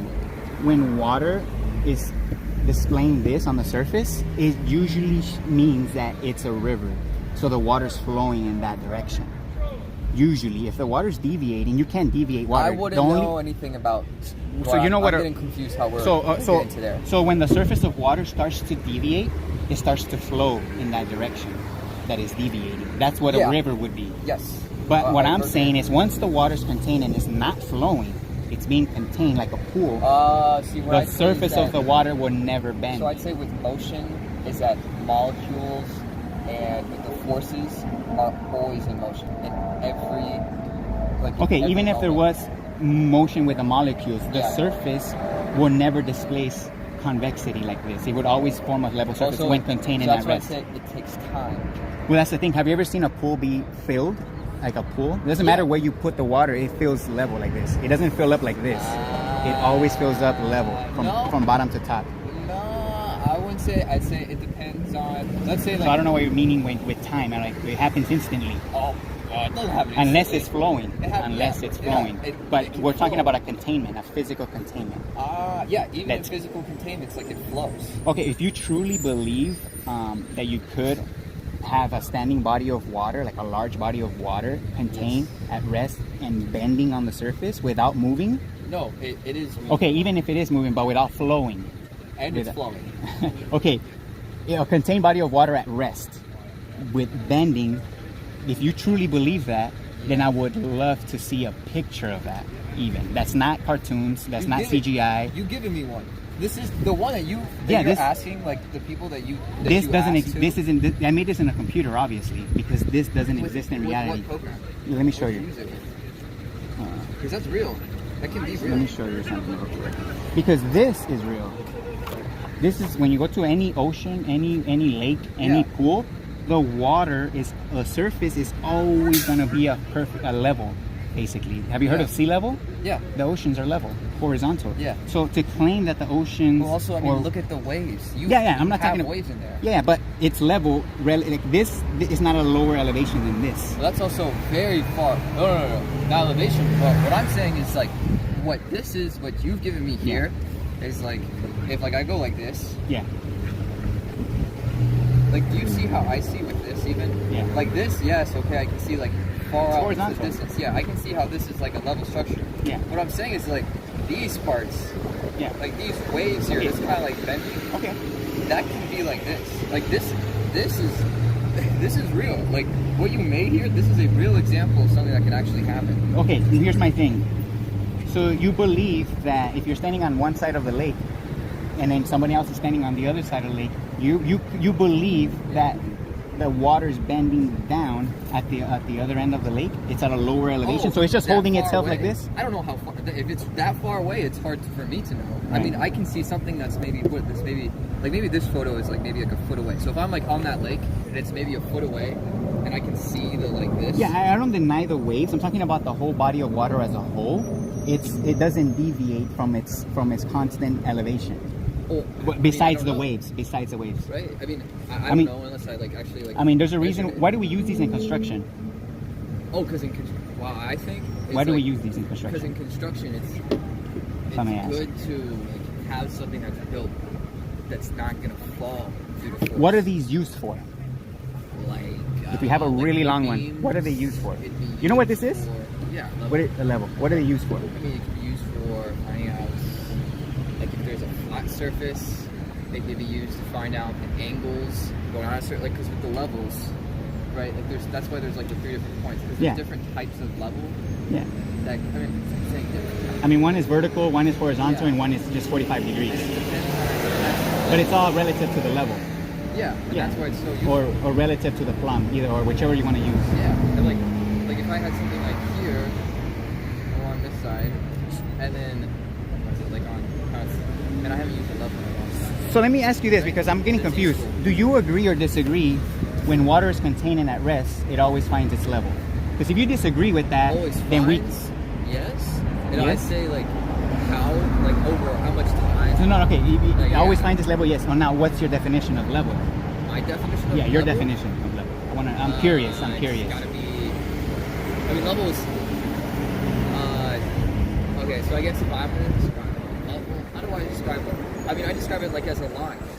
It has What to about be- the line? A curved if line? If I define a point, so that's where it's no. I'd say that level is not a curved line. It's Okay. not, or it's not a line that has some type of like a hyperbole. Right. That can. I would say that's not what level is. Level is where there's a point and another point, and it can be described by y equals mx plus b. Okay, what does that mean in reality? That means like if there is 2 points at all, Yeah. right? Then whatever that line is between those 2 points, that is always going to be level. And what's that relative to? It's just Now, what am I because getting you could at? have another point up here and another point down here and Yeah, connect and them. every point, every time. How it'll can that be level. level and this be level when they are the opposites? Because Because it's not just by about 2 points. well, how do you want to say level? Do You want to know what? believe- Yeah, do you level. believe that Level has is to an be like this? orientation. Do you agree or disagree? Level is an orientation. It has to do with orientation. It's perpendicular to the vertical. Would you agree or disagree? Perpendicular to the vertical. Which is Oh, up it and has down. to be 90. 90 It degrees has to from be up at and 90. down. So level has to be Level 90. is 90 degrees from the vertical. I don't know if you knew that. No, I'd only go by because I don't do like what is this like more like your like construction This is my personal. work, like thing, how you yeah. like work through seeing. Sure. Well, I mean, to me, it's like when I see something like I don't really worry if it's perpendicular, then I'll be like, oh, okay, it's perpendicular. But like when I hear level, the reason why I don't think like it is something that has to be perpendicular is because I can like draw out something that will be straight. Because when I really go, the reason why I don't think in level and I think in like straight, like I think in straight lines, is because there's a lot of straight lines, and it gets to me, it gets very hard if I only see level. So if I only see level when I look around, then like I honestly I get lost. Like when I look at, I mean, shit, an example is it's like looking at like this crosswalk. Sure. Like if I look and I say, well, like if I walk here and I walk straight and I follow like every other person here, and I'm walking like level the entire time, then I don't actually see the lines here that maybe I can be level there, right? So like from here to there, right? Those are still straight lines. It doesn't mean that it's not. Well, the way I see it, it doesn't mean that level can't be. It doesn't mean that I can't change where I turn to be level. But it means that there's now a lot of lines that are right in front of me. Yeah. So I would say that level simply means, in my opinion, well, not my opinion, it's a fact. But again, if you disagree with that, we'll have to hear your explanation to why. Level is, you know what a plumb line is, or a plumb bob? When you put a weight on a string. A lot of people in construction use this. So a plumb bob is when you put a weight on a string and you let it dangle. Obviously, no air resistance to move it around, just let it dangle. that will be considered true vertical. That will be considered a straight up and down line, vertical, right? So if we get a measuring device to measure 90 degrees from that vertical, that will be a horizontal line, perpendicular to the vertical, an L basically, right? That's 90 degrees. So level simply means a straight line that's perpendicular to the vertical. So it's basically a horizontal plane. That's what level means. It has to do with orientation. That's driven or derived from the vertical. I'm gonna agree with the perpendicular. Yeah, perpendicular to the vertical, right? So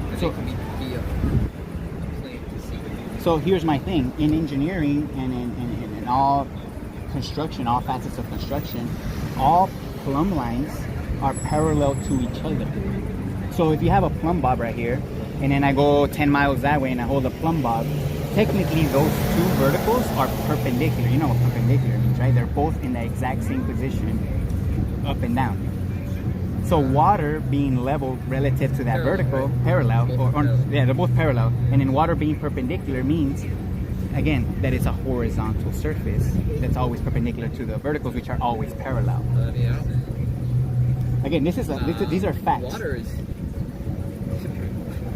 Water flows, again, but that just water shows. flows. That means water is crazy. Yeah. Like, you ever been to oceans and like, holy shit, this is like Yeah, the waves, it's a strong current. That's for sure. Like, I agree. Play any sports? Yeah, used to. Yeah, how I see water is like, it's like getting like hit in something, like playing sports and like getting hits, right? And then having to, that's why it's like, you gotta go with the flow, kind of like catch yourself, find